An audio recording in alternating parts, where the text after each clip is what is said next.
భర్త యొక్క ప్రీతిని పొందడానికి ఆలంబనంగా మనకేం చెప్తారంటే సనాతన ధర్మంలో ఆ గౌరీదేవి పరమశివుడి యొక్క హృదయాన్ని ఎలా గెలుచుకోగలిగిందో అలా నువ్వు కూడా భర్త యొక్క మనసుని సత్కర్మాచరణం చేత నీవు ఆయన మనసు గెలుచుకోవాలంటే 365 రోజులు వేరొక సువాసినిలో గౌరీదేవిని చూసి సువాసిని గౌరియే కనుక 5 పువ్వులు పెట్టిన తాంబూలం ఇస్తూ ఉండు. నామం నిజారుణ ప్రభాపూర మధ్య బ్రహ్మాండ మండల. ఈ నామం చెప్పేటప్పుడు మధ్యలో ఆపకూడదు, ఎక్కడా ఆపడం కానీ విరవడం కానీ చేయకూడదు. దాన్ని అలా కానీ చేస్తే దాని అర్థం వేరుగా వస్తుంది. నిజారుణ ప్రభాపూర మధ్య బ్రహ్మాండ మండలాయై నమః అంటే తన యొక్క అరుణ వర్ణముతో ఇత పూర్వం చెప్పినప్పుడు ఉద్యద్భాను సహస్రాభ అన్న నామం చెప్పినప్పుడు ఏ కాంతి చెప్పలేదు. ఉదయిస్తున్న సూర్యుడి కాంతి, ఉదయిస్తున్న సూర్యుడి కాంతి ఎరుపు అని మీరు తెలుసు కాబట్టి దాన్ని అన్వయం చేశారు. ఇప్పుడు చెప్పేస్తున్నారు. ఎప్పుడు అమ్మవారి 4 చేతులు, 4 చేతులలో ఉన్న ఆయుధాలు మీకు ముందు చూడగలిగితే మళ్ళీ ఇంకోసారి ఎరుపు కాంతి వస్తుంది. 2 ఎరుపు కాంతుల మధ్యలో అమ్మవారి 4 చేతులు, 4 ఆయుధాలు ఉన్నాయి. ఇది మీరు బాగా పట్టుకోవలసిన రహస్యం లలితా సహస్రంలో. ఇప్పుడు మీకు ఆ 4 చేతులలో ఉన్న ఆయుధాలు కనపడిన తరువాత మళ్ళీ ఎర్రకాంతి వస్తోంది. ఎటువంటి ఎర్రకాంతి? ఇప్పుడు ఆ కాంతి ఏదో దాపరికం లేదు, చెప్పేస్తున్నారు అది ఎరుపు కాంతి అని. ఎంతటి ఎరుపు కాంతిట అది? నిజారుణ ప్రభాపూర మధ్య బ్రహ్మాండ మండల. ఈ బ్రహ్మాండములన్నింటినీ కూడా ఆ ఎరుపు రంగు ముంచెత్తింది. ఆ ఎరుపు రంగులో మునిగిపోయాయి. అటువంటి ఎరుపు రంగుతో తల్లి ఉన్నది. ఇప్పుడు మీరు ఒకటి ఆలోచించండి, అంతకుముందు చెప్పలేదు ఎరుపని, ఇప్పుడు చెప్తున్నారు ఎరుపని. చెప్పకపోయినా ధ్యానంలో తెలుసుకున్నారు ఎరుపని, ఇప్పుడు ధ్యానం చేయకపోయినా తెలుస్తోంది ఎరుపని. ఏమిటి తేడా? మళ్ళీ ఎందుకు చెప్పాలి ఎరుపు కాంతి? అయిపోయిందిగా, ఓసారి చెప్పారుగా, ఓసారి ఆ కాంతి అర్థమైంది కదా మనకి. ధ్యానం చెయ్యాలి, ఆ ఎరుపు కాంతి మన మీద పడుతున్నట్టుగా శ్రీసరణి అని శంకరాచార్యులు వారు చెప్పారు, విన్నారు. మళ్ళీ ఎందుకు వచ్చింది ఎరుపు అంటే ఇక్కడే లలితా సహస్రనామ స్తోత్ర వైభవం. మనిషి జీవయాత్రలో మలుపు తిరిగేటటువంటి స్థితి ఇక్కడే ఉంది. అందుకే దీన్ని చాలా జాగ్రత్తగా పట్టుకోవలసి ఉంటుంది. మీరు చూడండి, మీరు ఒక గమ్యానికి చేరుకునేటప్పుడు ఒక మలుపు ఒకటి తిరగవలసి ఉంటుంది. ఇక్కడి నుంచి బయలుదేరి అన్నవరం వెళుతున్నారు అనుకోండి, కత్తిపూడి దగ్గరికి వెళ్ళేటప్పటికి కత్తిపూడి నుంచి కుడి చేతి పక్కకి వెళ్ళిపోతే అన్నవరం వస్తుంది, ఎడం పక్కకి వెళ్ళిపోతే రాజమండ్రి వస్తుంది. ఎటో ఒకటి తిరిగాను కదా అని వెళ్ళిపోయారు అనుకోండి, అన్నవరం ఎప్పటికీ వెళ్ళరు. మహా అయితే చెన్నై వరకు కూడా వెళ్ళిపోతారు తప్ప అన్నవరం మాత్రం రాదు. మీరు సరిగ్గా కుడి చేతి పక్కకి తిరిగారనుకోండి, అన్నవరం వెళ్ళిపోతారు. మలుపు తిరగడం అనేటటువంటిది చాలా చాలా ముఖ్యం. అందుకే మనకి ఒక మాట వాడుతుంటారు, ఆయన జీవితం ఒక మలుపు తిరిగిందండి అంటారు. ఆ మలుపు తిరగడం అన్నది ఎక్కడుంది అంటే ఇదిగో ఇక్కడుంది, ఈ కాంతిలో ఉంది. అసలు నిజంగా ఈ కాంతి ఏ కాంతి? దీన్ని పట్టుకున్న మహాపురుషులు ఉన్నారు. వాళ్ళు అత్యద్భుతమైనటువంటి స్థితిలో ధ్యానమగ్నులై వారు దర్శించారు ఆ కాంతిని. దర్శించి దీని ప్రయోజనం ఇది అని వారు అనుభవించారు. ఇది చెప్పకపోతే బిడ్డలకు అర్థం కాదని వాళ్ళు దాన్ని ఈ లోకానికి అందచేశారు. అది నిజారుణ ప్రభాపూర మధ్య బ్రహ్మాండ మండల. ఏమి ఈ ఎర్రకాంతి? నేను మీకు తేలికగా అర్థమైపోవడం కోసం నేను ఒక మాట చెప్తాను, మీరు కొంచెం జాగ్రత్తగా ముందు మీ లోపల ఒకసారి పరిశీలన చేయండి. నేనంటాను, ఒక వ్యక్తిలో ఉన్నటువంటి ప్రేమ అభివ్యక్తమైనప్పుడు దయగా మారినది. మీరు ఆలోచించండి ఈ మాట గురించి. నేను ఈ వాక్యం అన్నాను మీతోటి, ఒక వ్యక్తి లోపల ఉన్న దయ, ఒక వ్యక్తి లోపల ఉన్న ప్రేమ అభివ్యక్తమైనప్పుడు దయగా మారినది. నేను ఎందుకు మీకు వెంటనే దీనికి చెప్పేయట్లేదు అంటే, మీరు కొంచెం సేపు ఆలోచిస్తే ఆ ఆలోచనే ధ్యానం. ఆ ఆలోచన చేస్తేనే మీరు మలుపు తిరుగుతారు జీవితంలో. ఒక వ్యక్తి లోపల ఉన్న ప్రేమ అంటే దీనికి ఏం పెద్ద సిద్ధాంత వాక్యం ఏం కాదండి, చాలా తేలిగ్గా అర్థమయ్యేటట్టే నేను మాట్లాడానని అనుకుంటున్నాను. నేను ఇప్పుడు చూడండి, నేనున్నాను, నాలో ప్రేమ ఎప్పుడూ నిండి ఉంటుంది కొంతమంది మీద. కొంతమంది మీద అన్నమాట ఎందుకన్నానంటే, అంతమంది మీద అయితే నేను ఒక స్థాయి చేరిపోయినవాడిని అవుతాను. అప్పుడు నాకు రాగద్వేషాలు లేనట్టు, అందరినీ ప్రేమిస్తే. కొంతమందిని అని ఎందుకన్నానంటే, ఉన్న సత్యాన్ని చెప్పడానికి. నేను అంత స్థాయికి ఎదిగిపోయిన వాడిని ఏం కానప్పుడు ఆ ఉదాహరణ చెప్పకూడదు. కొంతమంది మీద అన్నప్పుడు, నా కొడుకు నాకు ఊహలోకి వచ్చాడు అనుకోండి, ఉత్తర క్షణం నాలోంచి ప్రేమ పొంగుతుంది. నా కూతురు నాలో ప్రేమ పొంగుతుంది. ఇప్పుడు నా కొడుకు నేను కలిసి భోజనానికి కూర్చున్నాం అనుకోండి, ఇంతలో ఎవరో పట్టుకొచ్చి కొత్తగా మామిడికాయలు వస్తున్నాయి కదా, అందుకని చెప్పి మామిడికాయతో పప్పు తయారు చేశాం, మీరు తినండి అని పట్టుకొచ్చి మా పిన్నమ్మ గారు ఒక ఆవిడ ఇంత పప్పు పట్టుకొచ్చి ఇచ్చారు. వీడు వచ్చాడని నాకు తెలియదురా, వీడు వచ్చాడా పాండిచేరి నుంచి, సరేలే ఏడు వీడు అంటే బయటికి వెళ్ళాడా ఓ పిన్ని అన్నాను.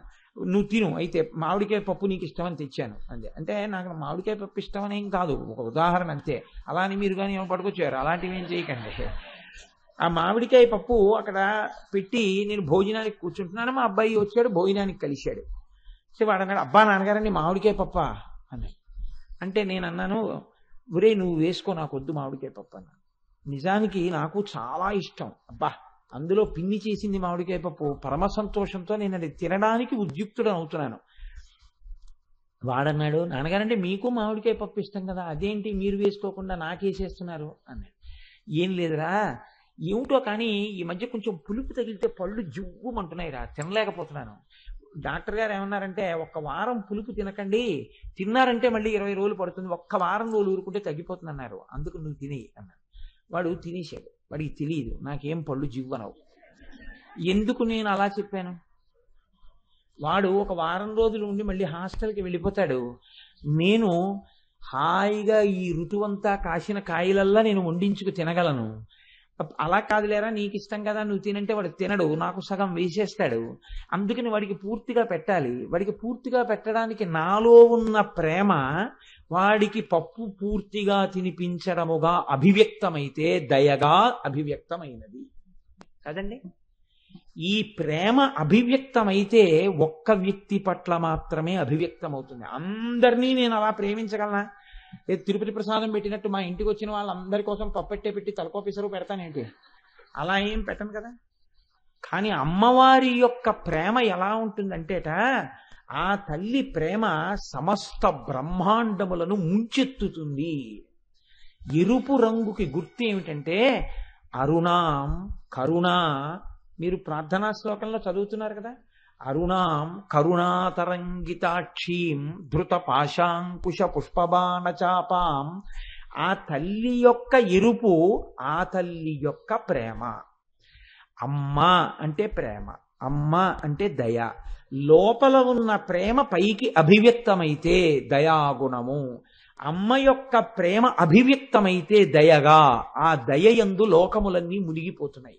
ఎందుకు మునిగిపోతాయి అంటే, ఆవిడ ఆబ్రహ్మకీట జనని. ఆవిడికి వీళ్ళకే నా ప్రేమ వీళ్ళకి నా ప్రేమ ఉండదని లేదు, అందరికీ తన ప్రేమను ఆవిడ పంచిపెట్టేస్తుంది. అది అమ్మ యొక్క గుణం. కడుపున పుట్టిన పిల్లల్లో ఒకడు బాగా చదువుకుంటున్నాడని, లేకపోతే ఒకడు వ్యాయామం చేస్తున్నాడని, లేకపోతే ఒకడు ఐఏఎస్ అవుతున్నాడని, ఒకడు బిఏ పాస్ అవ్వలేదని అమ్మ ఒకడికి అన్నం తక్కువ పెట్టి ఒకడికి అన్నం ఎక్కువ పెట్టదు, అందరికీ అన్నం పెడుతుంది. ఇంకా ఆ మాటకొస్తే, ఎవడు అందరికన్నా బలహీనుడో, ఎవడు అందరికన్నా వృద్ధిలోకి రాలేదో వాడి మీద అమ్మ మమకారం ఎక్కువగా నిలబడిపోతుంది. అమ్మవారి యొక్క మమకారం కూడా అంతే. అందుకే ఆవిడలో ఉన్నటువంటి ప్రేమ వ్యక్తమైతే దయగా ఈ బ్రహ్మాండములనన్నిటినీ ముంచెత్తినది. ఇది ఎలా ముంచెత్తినది, దీని రూపమేమి అని అడిగారు. అంటే దీని రూపమేమి అంటే, నా యందు నా పుత్రుడి పట్ల ప్రేమగా దయగా అభివ్యక్తమైతే మామిడికాయ పప్పు వాడికి పెట్టడంగా అభివ్యక్తమైంది కదండి. ఒక ఉదాహరణకి మీరు భావించండి, తేలిగ్గా అర్థమవుతుందని అలా అంటున్నాను. అమ్మవారి ప్రేమ అభివ్యక్తమైతే దయగా ఎలా అభివ్యక్తమైంది అని అడిగారు. దానికి ఉపనిషత్తు వేదం ఏమంటాయంటే, సో కామయత బహుశ్యాం ప్రజాయేతి అంటే, ఒక్కడిగా ఉన్నటువంటి పరమాత్మ తానే బహుముఖంగా అవ్వాలి అని అనుకున్నాడు, అనేక రూపములు పొందాలి. మనం చూడండి, ఒక చిత్రమైన లక్షణం ఉంటుంది. కెమెరా అనేటటువంటిది పట్టుకుని ఒక ఆయన నించున్నాడు అనుకోండి, ఎంతటి ఆ స్థాయిలో ఉండవలసినటువంటి వాడైనా, ఎంత పెద్ద మనిషి అనిపించుకున్న వాడికైనా ఓ వెర్రి బుద్ధి పుడుతుంది. ఏదో పిల్లలు పెద్ద పెద్ద టోపీలెట్టుకు తిరిగారనుకోండి తిరుపతిలో, అందరూ పెద్ద మనిషి అనుకున్న ఆయన ఏం చేస్తాడంటే, పిల్లలు ఇద్దరి దగ్గర 2 పెద్ద టోపీలు ఇచ్చుకుని తనోటి పెట్టుకుని తన భార్య కోటి పెట్టి ఆవిడ భుజం మీద చెయ్యేసి ఇంతమందిలో ఫోటో తీయించుకుంటాడు. ఎందుకు వచ్చింది ఈ బుద్ధి నీకు? ఎందుకు నీకు ఆ పెద్ద టోపీ, మీ ఆవిడకో టోపీ పెట్టడం ఏంటి, ఫోటో తీయించుకోవడం ఏంటి అంటే, కెమెరా కనపడేటప్పటికీ ఫోటో తీయించుకోవాలన్న కోరిక పుట్టి తన వేషం కొత్తది పెట్టి ఫోటో తీయించినది అక్కడ ఎట్టుకు చూసుకుని విషాయ్ అని మురిసిపోతుంటాడు. అలా ఈశ్వరుడికి కూడా శోకామయ్యతి, లోపల నుంచి ఒక కోరిక పుట్టింది. ఏమని? ఇలా ఒక్కడిగా కాదు, నేనే అనేకమవుతాను, బహుశ్యాం ప్రజాయేతి, అనేకమవుతాను. ఈ కోరిక పుట్టినప్పుడు హింసించడానికి కాదు, తాను అనేకులుగా అవ్వాలనుకున్నాడు. ఇప్పుడు ఇదంతా ఎవరు? అమ్మవారే. సహస్రశీర్ష పురుష, ఆ తల్లే. ఇప్పుడు అనేకమయ్యేటప్పుడు ఆయన అనుకోగానే అభివ్యక్తమైన ఆయన కోర్కే రాగము అంటారు. అది ఎరుపుతో సంకేతిస్తారు. మార్పు ఏదైనా ఎరుపుతో సంకేతిస్తారు. ఒకడు అనేకమైతే అమ్మవారిగా అభివ్యక్తమైంది ఆ ఎరుపు రంగుగా. అందుకే సృష్టిక్రియ ఎరుపు రంగు చేత చెప్పబడుతుంది. సృష్టి చేసేటటువంటి వాడు బ్రహ్మగారు. బ్రహ్మగారు ఏ రంగులో ఉంటారో అని అడిగారు అనుకోండి, ఎర్రగా ఉంటారు. బ్రహ్మగారు ఎర్రగా ఎందుకుంటారు అంటే ఒక్కటే కారణం, సృష్టి అనేటటువంటిది రజోగుణ సంబంధమైంది, రజోగుణం ఎరుపుతో కూడుకుని ఉంటుంది. అయితే మరి అమ్మవారికి కూడా రజోగుణం ఉందా? అది కాదు అక్కడ లక్షణం. ఈ ఎరుపు చిక్కబడిపోతే తెలుపులోకి వెళ్ళిపోతారు. అంటే ఈ ఎరుపు సంసారం పట్ల వెళ్ళిందనుకోండి, రాగముగా నిలబడిపోయింది అనుకోండి సంసారం మీద, అది పతనావస్థకు పనికొస్తుంది. ఈ ఎరుపు అమ్మవారి వైపుకి తిరిగింది అనుకోండి, అమ్మా అమ్మా అమ్మా అమ్మా అని భక్తితో నిలబడగలిగాడు అనుకోండి, మోక్షం వైపుకి వెళ్ళిపోతాడు. ఈ ఎరుపు చిక్కబడడం తెలుపుని చేరుకోవడానికి పనికొస్తుంది. ఇది అమ్మవారు మనకి చెప్పేటటువంటి పాఠం. ఈ ఎరుపు వల్ల ఆ ఒక్కడు అనేకమయ్యాడు. మళ్ళీ నువ్వు ఆయనలోకి కలవడానికి నీలో రావలసిన ఎరుపు ఈశ్వరుడి మీద ప్రేమ.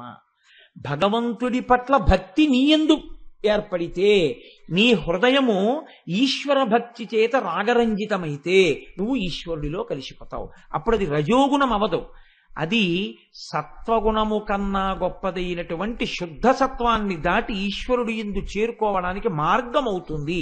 ఇన్ని చెప్పడం ఆ తల్లి బ్రహ్మాండములనన్నింటినీ తన ఎరుపు కాంతి యందు ముంచుట కాదు. ఆ ఎరుపు కాంతిలో ముంచడం వెనకాతల ఒక పెద్ద రహస్యం ఒకటి దాక్కుంది. మీరు కొంచెం జాగ్రత్తగా ఆలోచిస్తే, నేను అప్పుడప్పుడు ఈ విషయాన్ని, ఈ ఉపమానాన్ని వాడుతూ ఉంటాను. మీరు చూడండి, సుఖము అని ఒక మాట అంటాం, దుఃఖము అని ఒక మాట అంటాం. 2 మాటలు వాడుతుంటాం. దుఃఖము సంగతి అలా పక్కన పెట్టేసేయండి, సుఖము అన్న మాట తీసుకోండి. సుఖము అంటే మీరు ఎన్నిటితో సుఖాన్ని అనుభవిస్తుంటారు సాధారణంగా? 5: కన్ను, చెవి, ముక్కు, నాలుక, చర్మము. ఈ 5తోటే ఒక్కొక్క దాంతో కోటేసి సుఖాలు ఉంటాయి. ఎన్ని సుఖాలైనా ఈ 5తోటే అనుభవిస్తారు. మీరు కొంచెం జాగ్రత్తగా ఆలోచించండి, మీకు ఒక విషయం బయటకు వచ్చేస్తుంది. ఒక వ్యక్తి ఉన్నాడు, ఆయనకి చక్కగా ఉంది, శరీరం అంతా హాయిగా ఉంటుంది. ఈశ్వరుడు ఏం చేశాడంటే, ఒక ప్రయోగం చేద్దాం, ఇలా ఉంటే ఎలా ఉంటుందో అని కన్నులు ఇచ్చాడు. ఆ కన్నులకు చూసే శక్తి లేదు. ముక్కు ఇచ్చాడు, ఆ ముక్కుకు వాసన చూసి వాసన పసిగట్టగలిగిన శక్తి లేదు.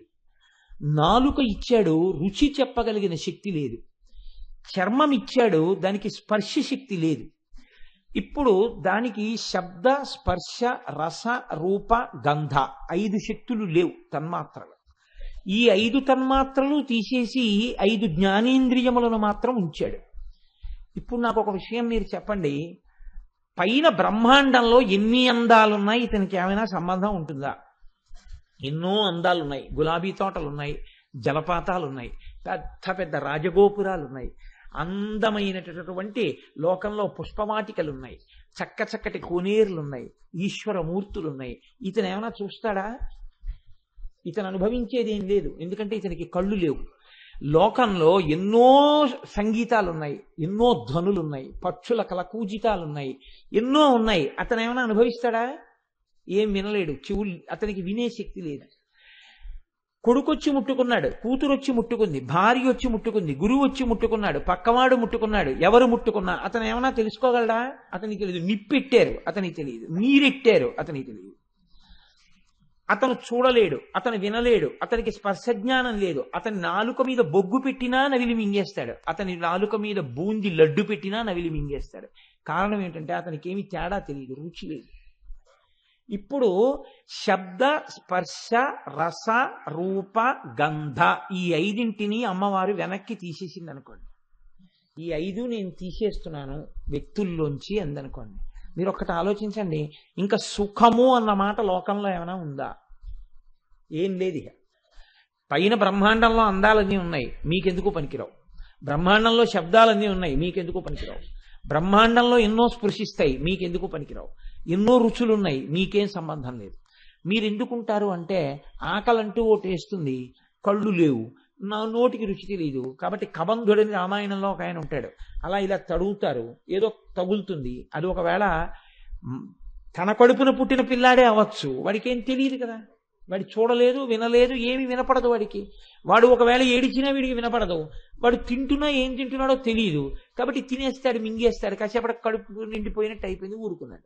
ఇప్పుడు చెప్పండి, అసలు లోకంలో ఈ ఐదు తీసేస్తే, శబ్ద, స్పర్శ, రస, రూప, గంధ ఈ ఐదింటిని అమ్మవారు వెనక్కి తీస్తే, మీరు ఒక్క క్షణం ఆలోచించండి, ప్రపంచంలో బ్రహ్మాండముతో పిండాండము ఆనందమును అనుభవించడం సుఖం అన్న మాట ఎక్కడైనా ఉంటుందా?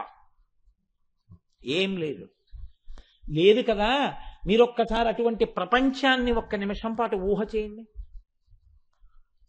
భయంకరంగా ఉంటుంది, పరమ భయంకరంగా ఉంటుంది అటువంటి ప్రపంచం.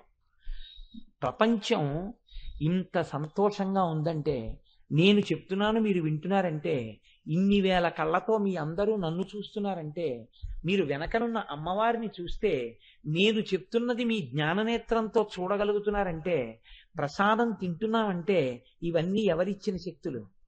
ఆ తల్లి పట్టుకుంది పంచతన్మాత్రసాయక. అమ్మ పిల్లల పట్ల పనిచేస్తుంది. పిల్లాడంటాడు, అమ్మా అమ్మా నేను వాళ్ళ ఇంటికి వెళ్ళానమ్మా, బ్రెడ్ హల్వా తిన్నానమ్మా, ఎంత బాగుందోనమ్మా అంటాడు.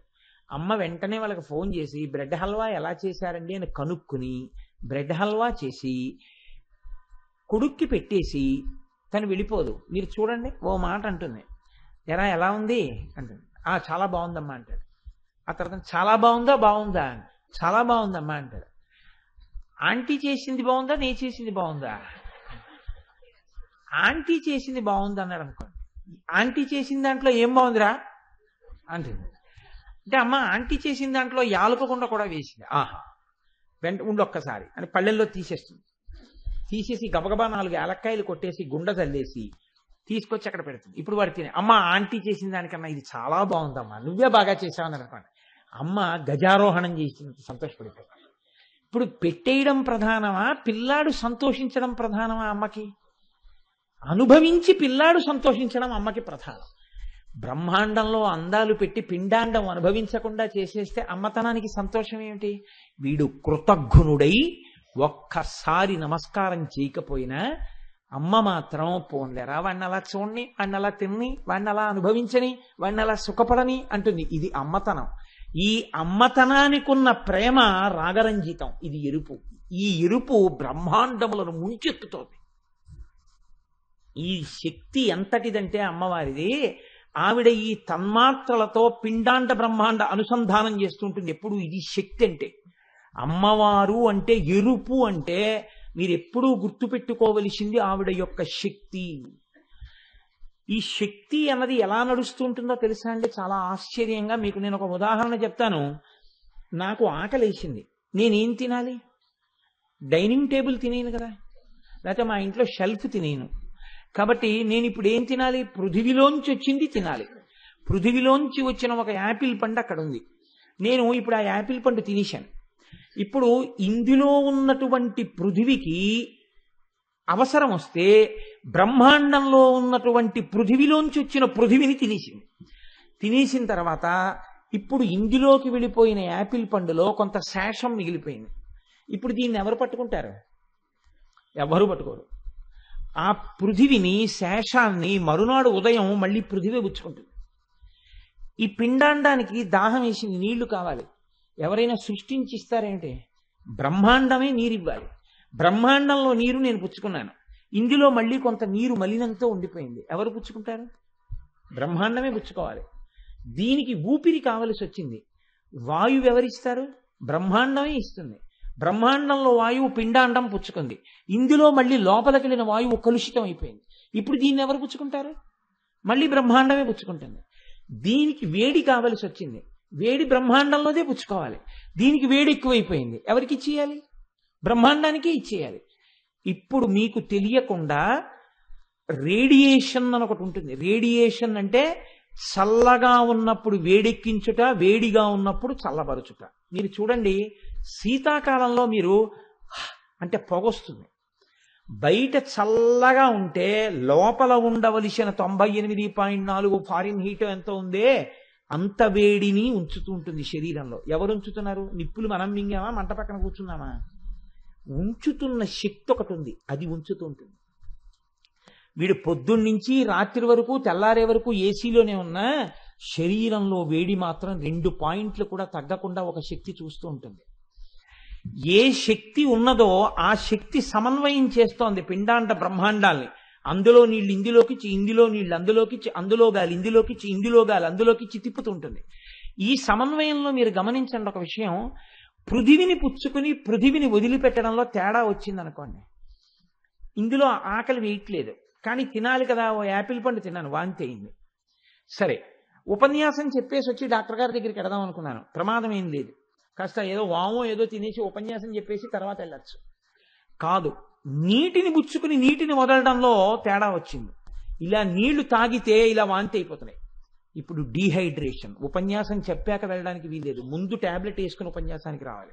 ఉపన్యాసం చెప్పచ్చేమో, కాదు, వేడి తగ్గిపోతోంది. ముందు అరికాళ్ళు తొందరగా మర్దనా చేసి 108కి ఫోన్ చేయాలి. ఊపిరందట్లేదు, బయట వాయువు లోపలికి వెళ్ళలేదు. ఇప్పుడు ఎలా ఉన్నవాడిని అలా ముందు పరిగెత్తాలి డాక్టర్ గారి దగ్గరికి. ఈ అనుసంధానంలో ఒక భూతముతో ఒక భూతము యొక్క అనుసంధానము మరింత క్లేశమైపోతాయి.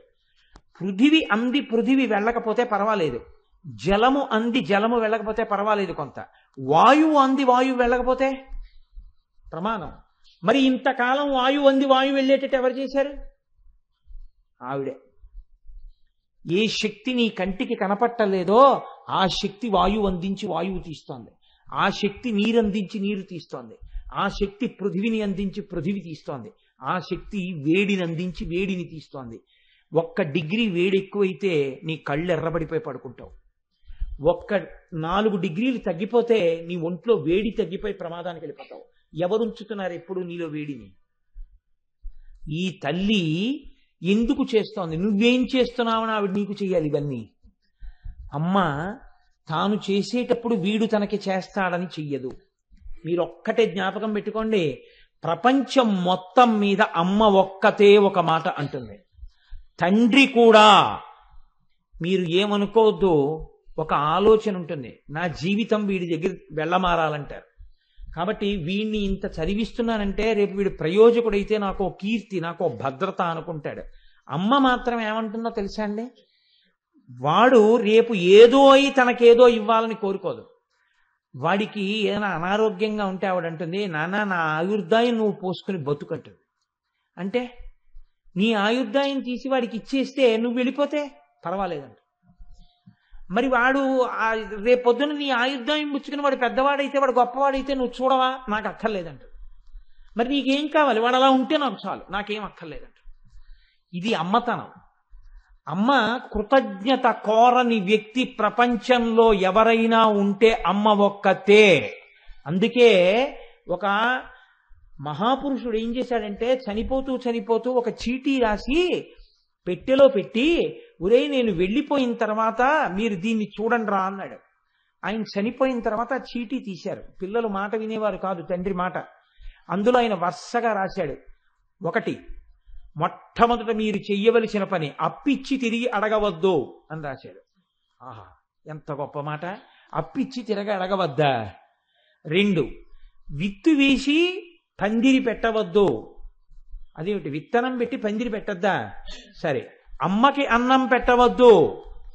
3. 4. లోకంలో క్షామం వస్తే మీ ఇల్లు మీరు తవ్వేసుకోండి. చాలా మందికి చూపించారు. మా నాన్నగారు చాలా పండితుడండి, 4 పెట్టిలో పెట్టి నేను వెళ్ళిపోయాక చూడండి అన్నాడు, ఎందుకు రాశాడండి అని అడిగారు. చాలా మంది పండితులు చూసి అన్నారు, మీ నాన్నకి సంధి పుట్టి రాశాడు రా, దానికి అర్థం ఏంటి అని. అర్థం ఉండాలి, అమ్మకి అన్నం పెట్టద్దు, ఏంట్రా మాటలు అన్నారు. లేదు, ఈయనకి ఏదో ఉంది తమాషా, ఎందుకో రాశాడని వాళ్ళు తిరిగి తిరిగి తిరిగి తిరిగి పండితుడైతే చెప్పలేకపోతున్నాడని ఒక అఘాయిత్యం పండితుడి దగ్గరికి వెళ్ళారు. ఆయన దగ్గరికి వెళ్తే ఆయన అన్నాడు చూసి, విరే మీ నాన్న చాలా తెలివైన వాడు సుమా, మామూలుగా చదవకూడదు, తిరగేసి చదవండి అన్నాడు. అప్పు ఇచ్చి తిరిగి అడగవద్దు. అప్పు ఇచ్చేటప్పుడు ఎటువంటి వాడికి ఇవ్వాలో తెలుసా? ఎప్పుడు తీర్చేస్తానా అని బెంగ పెట్టుకుని వచ్చే నెల ఇస్తానన్నవాడు 2 రోజుల ముందే తీసుకొచ్చి ఇచ్చేసేటటువంటి వాడికి మాత్రమే అప్పు ఇవ్వాలి. అప్పిచ్చి నువ్వు ఒరే నా డబ్బు ఎప్పుడు ఇస్తావురా అని అనిపించుకునే వాడికి అప్పు ఇవ్వవద్దు. అంటే అప్పు ఇచ్చి తిరిగి అడగవద్దు అంటే అప్పు ఇచ్చి తిరిగి అడగవలసిన అవసరం లేకుండానే నీకు పట్టుకొచ్చి ఇచ్చేవాడికి అప్పియ్యి. విత్తు పెట్టి పందిరేయవద్దు.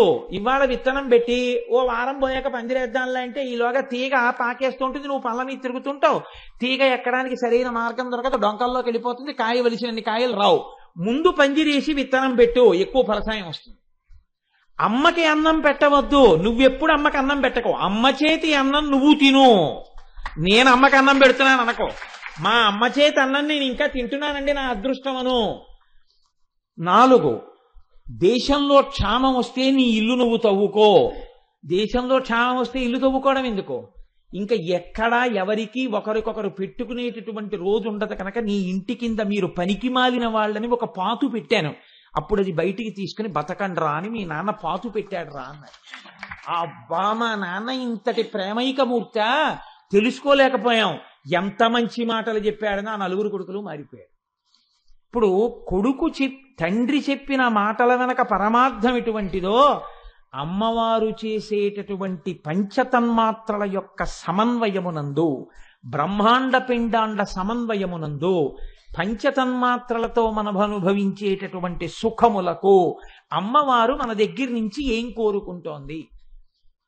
ఆవిడ కోరుకుంటే అమ్మ కాదు, ఆవిడ ఏమీ కోరుకోదు. ఏమీ కోరుకోకుండా మన అందరం సంతోషంగా ఉండాలని కోరుకున్న అమ్మతనం యొక్క అనురాగమే రాగరంజితమైన ఆ ఎరుపునందు మునిగిపోయిన బ్రహ్మాండాలు. అమ్మయందు ఆ ఎరుపు లేకపోతే, ఆ అమ్మ ప్రేమలో నువ్వు మునగకపోతే ఇవాళ నువ్వు ఉండడం అన్నదే ఉండదు. అదిరా అమ్మవారి ప్రేమ అంటే. కాబట్టి నిజారుణ ప్రభాపూరమజ్జద్బ్రహ్మాండ మండల, ఆవిడ ఎరుపులో ఈ బ్రహ్మాండములు మునుగుతున్నాయంటే ఆ అరుణిమ ఆవిడ యొక్క కరుణ. ఇది పట్టుకున్న మహాపురుషులు ఎవరో తెలుసా అండి? శంకర భగవత్పాదులు సౌందర్యలహరిలో చెప్పారు. ఎంత అందంగా చెప్పారో చూడండి మహానుభావుడు. రాళా కేశేషు ప్రకృత సరళా మందహసితే శిరీషాభా చిత్తే దృషదుపల శోభాకుచతటే భృశంతన్వీ మధ్యే పృథురురసిజారోహ విషయే జగత్రాతుం శంభోర్జయితి కరుణా కాచిదరుణా అన్నారు. అరుణ, అమ్మాని ఎరుపు కరుణ, పరమేశ్వరుడి యొక్క కారుణ్యమే నీ ఎరుపుతనంగా బయటికి వస్తోంది. అమ్మా నువ్వు ఎటువంటి దానివో తెలుసా? అది శంకరాచార్యుల వారి ప్రజ్ఞ అంటే అనుభవించిన మహాపురుషుడు. ఆయన అంటారు, అరాళా కేశేషు, అమ్మా నీ ఒంటి మొత్తం మీద వంకర టింకరలుగా ఉన్నది ఒక్కటే ఉంది. ఏమిటది? నీ జుట్టు ఒక్కటే, నొక్కుల జుట్టు. అందుకని ఇప్పుడు అది అందమా అందవికారమా? వంకర టింకరగా ఉండడం ఎవరికైనా తప్పే. అమ్మవారి దగ్గర వంకర టింకరగా ఉన్నది ఒక్కటే ఉందన్నారు. ఏదమ్మా అన్నారు. కేశేషు, నీ జుట్టు అంటే అమ్మవారు ఏమనాలి? పక్కుని నవ్వాలి. ఎంత గొప్పగా చెప్పావు శంకరా అని. అరాళా కేశేషు, మిగిలినవన్నీ సరళంగా ఉన్నాయా? ఉన్నాయి. కానీ అమ్మ నన్ను బాగా హత్తుకున్నది ఏమిటో తెలుసా? ప్రకృత సరళా మందహసితే, తెచ్చి పెట్టుకుని ఎప్పుడో ఓసారి 6 నెలలకోసారి మాత్రమే నవ్వే శుద్ధమైన నవ్వు కాదు. ప్రకృత సరళ, అసలు నీ నవ్వుక అలవాటు. అసలు ఎంత పరిశుద్ధంగా ఉంటుందంటే నీ నవ్వు, అమ్మ పిల్లాడిని చూసి పిల్లాడు చేసిన అల్లరి చూసుకుని పిల్లాడి యొక్క విషయాలు చూసుకుని మురిసిపోయినట్టు. నాకు ఒక్కొక్కసారి చూసి సౌందర్యలహరి శ్లోకాలు గుర్తొచ్చి తన్మయుడని అయిపోతుంటాను. ఒక్కొక్కసారి పిచ్చాడు నిలబడినట్టుగా నిలబడిపోతుంటాం ఇలాంటివి జ్ఞాపకానికి వస్తే. అమ్మ ఆశీర్వచనం 33 కోట్ల మంది దేవతల ఆశీర్వచనానికి కొన్ని కోట్ల రెట్లు పైన ఉంటుంది. అంత గొప్ప ఆశీర్వచనం. అమ్మ నిండు మనస్సుతో మాట్లాడినట్టు లోకంలో ఎవ్వరూ మాట్లాడలేరు. అటువంటి మనస్సు అమ్మ మనస్సు. కనుక అమ్మా నీ ప్రేమ ఇటువంటిదని తెలిసిన తరువాత మీరు అమ్మవారికి నమస్కారం చేయకుండా ఎలా ఉండగలరో నాకు చెప్పండి. ఇప్పుడు మీరు ఏ నామం చెప్పినా ప్రేమతో మీరు తిరిగి ఏమనాలి? అమ్మా అనాలి. అమ్మా అని మీరు అన్నప్పుడల్లా ఎక్కడికి వెళ్ళినట్టు? లలితా సహస్రం మొదటికి వెళ్ళిపోతున్నట్టు. మీరు చూడండి, భజ గోవిందం భజ గోవిందం గోవిందం భజ మూఢమతే అనో శ్లోకం చెప్తారు. చెప్పి ఇంకో శ్లోకం చెప్తారు, మూఢజహీహి ధనాగమ తృష్ణ కురు సద్బుద్ధిం మనసి వితృష్ణ అంటూ మళ్ళీ భజ గోవిందం గోవిందం భజ మూఢమతే అంటుంటారు. శంకరాచార్యుల వారు అలా అనమని రాయలేదు, అలా అనలేదు ఆయన. కానీ అది ఏమైపోయిందంటే ఇది తెలుసుకోగానే వెంటనే మళ్ళీ ఒక్కసారి గోవింద అంటాం. కాబట్టి భజ గోవిందం అంటాం. లలితా సహస్రనామ స్తోత్రమునందున్న గొప్పతనం ఏమిటంటే మీరు ఏ నామాన్ని అనుభవించినా వెంటనే అబ్బా అమ్మ అంటారు. అన్నప్పుడల్లా శ్రీమాత అంటారు. అంటే మళ్ళీ మిమ్మల్ని ముందుకు తీసుకెళ్ళిపోతుంటుంది. ఇలా మీ మనసులో ఎన్ని మాటలు శ్రీమాత అని ప్రేమతో తన్మయత్వంతో మనస్సులో ఆప్యాయత నిండిపోయి ఆర్ద్రత నిండిపోయి మీ నోటి వెంట వస్తోందో అంతగా ఆవిడ ప్రీతి చెందుతుంది. నా బిడ్డడు దారిలోకి వచ్చాడు. అమ్మ ఎరుపు మీకు అర్థమై ఆ ఎరుపుని మీరు సమన్వయం చేసుకోవడం క్రియాశక్తి పూర్తవడం. ఇప్పుడు మీరు తిరిగారమ్మ వైపు. ఇందుకోసం ముందు 4 చేతులు 4 ఆయుధాలు, ముందు ఎరుపు వెనక ఎరుపు కనపడితే తప్ప తల కనపడదు. తల ఎందుకు కనపడదు? తలలోనే అమ్మవారి కన్నులు, అమ్మవారి ముక్కు, అమ్మవారి పెదవులు, అమ్మవారి గడ్డం, అమ్మవారి బుగ్గలు, అమ్మవారి చెవులు, అమ్మవారి జుత్తు అన్నీ ఉన్నాయి. మంత్ర సంబంధంగా చూస్తే అదొక కూటం. కాబట్టి ఇప్పుడు మీరు అమ్మవారి తల వంక చూడాలన్నా, అమ్మవారి తల గురించి మాట్లాడాలన్నా, అమ్మవారి తల మీకు దర్శనం అవ్వాలన్నా, ఇవి తెలియనివాడు, ఇవి అననివాడు, ఇవి అనుసంధానం చేసుకోనివాడు, ఈ ఎరుపు అనుభవించనివాడు ఆ తల ఎన్నటికీ చూడలేడు. ఎందుకు చూడలేడు అని మీరు నన్ను అడగచ్చు. అమ్మవారి గుడిలో అమ్మవారి కబరీ బంధము మీకు దర్శనము కాదు. ఏ ఫోటోలోనైనా అంతే. మీ అందరు ఇంతమంది ఉన్నారు, ఎదురుగుండా అమ్మవారు ఉంది. అమ్మవారి కబరీ బంధం మీకు కనపడుతోందా? అమ్మవారి జుత్తు ముడి మీకు కనపడుతోందా? అమ్మవారి జుత్తు ముడి మీద పెట్టుకున్న పువ్వులు మీకు కనపడుతున్నాయా? సువాసినీత్వమునకు ఉండేటటువంటి గొప్ప లక్షణం ఏమిటంటే సిగలో పువ్వులు. సిగలో 5కి తక్కువ కాకుండా పువ్వులు ముడుచుకుంటారు. దీని మీద మీరు ఎప్పుడైనా చూశారో లేదో కానీ పెళ్ళవగానే ఆడపిల్లతో ముందు ఒక నోము పట్టిస్తారు 365 రోజుల పాటు.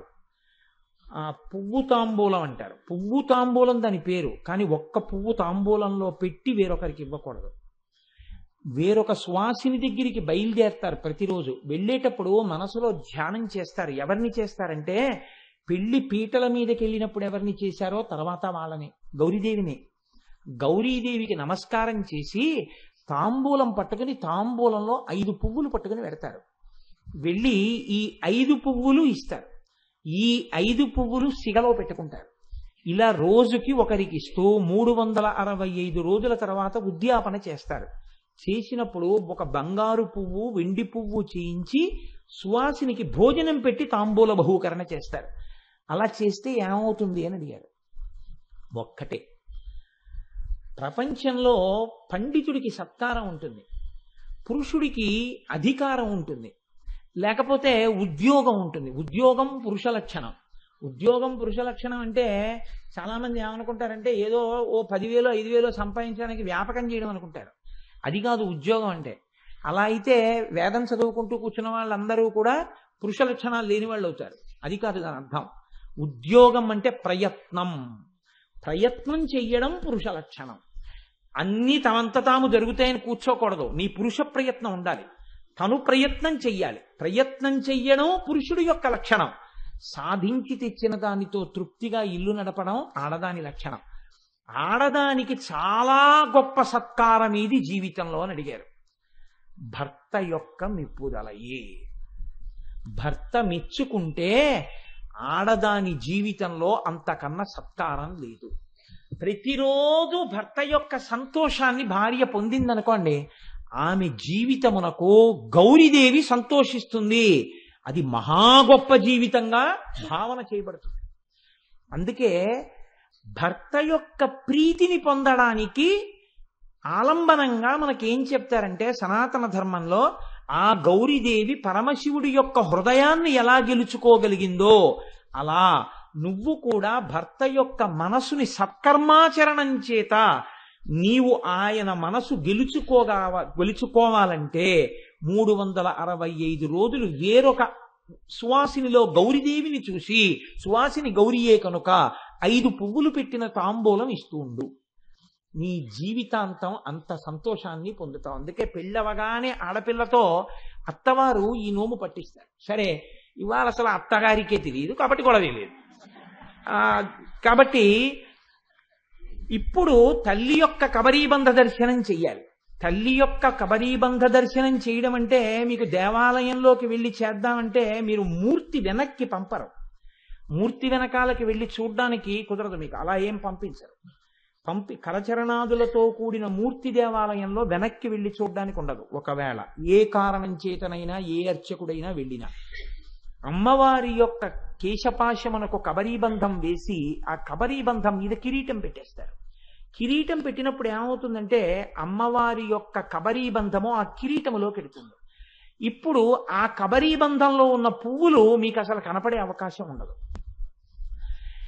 కానీ వసిన్యాది దేవతలు అంటున్నారు అమ్మవారి యొక్క కొప్పు ఎలా ఉంటుందో చెప్తున్నారు. నేను ఇవాళ చాలా సంతోషించింది. ఎందుకంటే కారు దిగ్గానే గోపాలకృష్ణ గారితో ప్రసంగం ప్రారంభం చెయ్యగానే వచ్చిన మొదటి శుక్రవారం అండి. నేను ఎందుకు సంతోషించానంటే శుక్రవారం నాడు అమ్మవారి యొక్క కొప్పు గురించి కానీ పువ్వుల గురించి కానీ వింటే 5వ తనం నిలబడుతుంది ఎన్ని జన్మలకి. అంత గొప్పది కబరీబంధ దర్శనం. ఇవాళ ఆ కబరీబంధనామమే వస్తోంది శుక్రవారం పూట. ఏమి అదృష్టం రా, పుష్యమాసంలో వచ్చింది ఇది అనుకున్నాను. అందున శుక్రవారం నాడు వచ్చింది. కృష్ణపక్షంలో వచ్చిన మొదటి శుక్రవారం. పైగా మొదటి శుక్రవారం నాడు అమ్మవారి యొక్క కబరీబంధం వస్తోంది. చంపకాశో కపున్నాగ సౌగంధి కలసత్కచ. అది కూడా అంతే, మధ్యలో ఆపకుండా చెప్పాల్సి ఉంటుంది. చంపక అశోక సంపంగి పూలతో, అశోక పుష్పములతో, పున్నాగ పూలతో, సౌగంధిక చెంగల్వ పూలతో కట్టబడినటువంటి దండలు అమ్మవారి యొక్క కబరీబంధమునకు చుట్టు తిప్పబడి ఉన్నవి.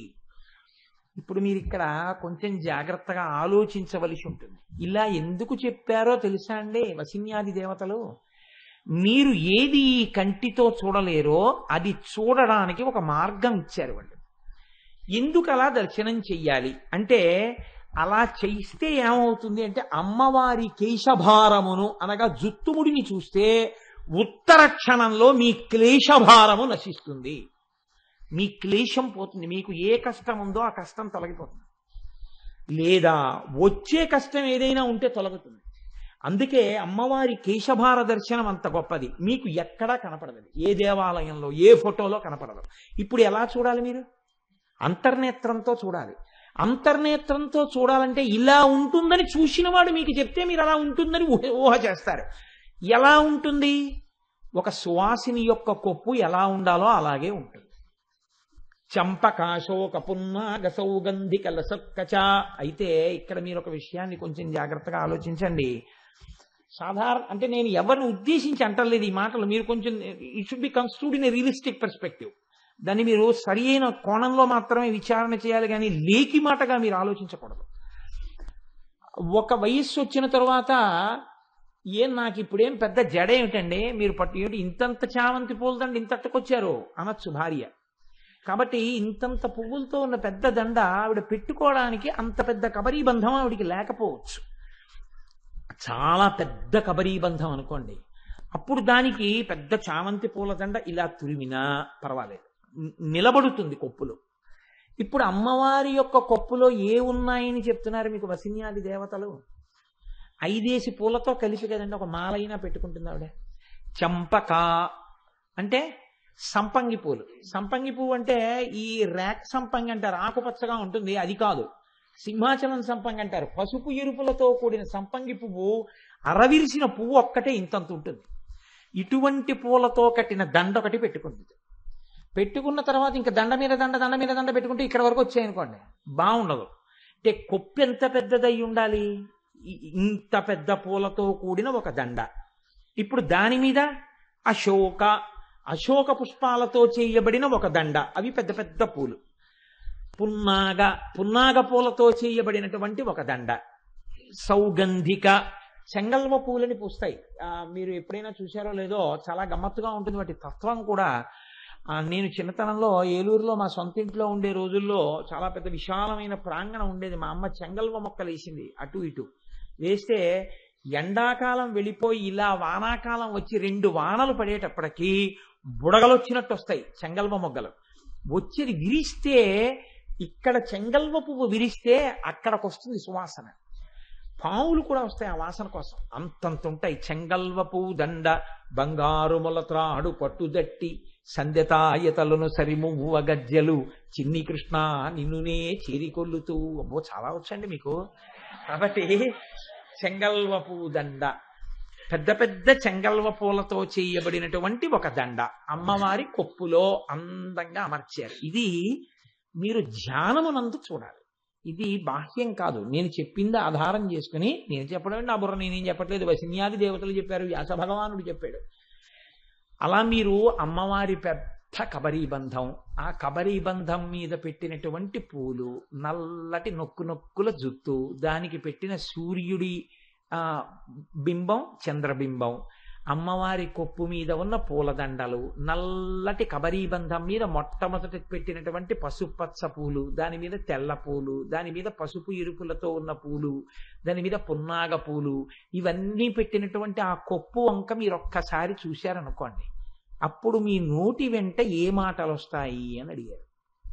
అంటే జుత్తు పేరు పెట్టి ఏ ఆడదానికి స్తోత్రం ఉండదు, కానీ అమ్మవారిని ఎన్ని పేర్లతో పిలుస్తారండి తెలుసండి? ఒక్క కేశాలని బట్టి.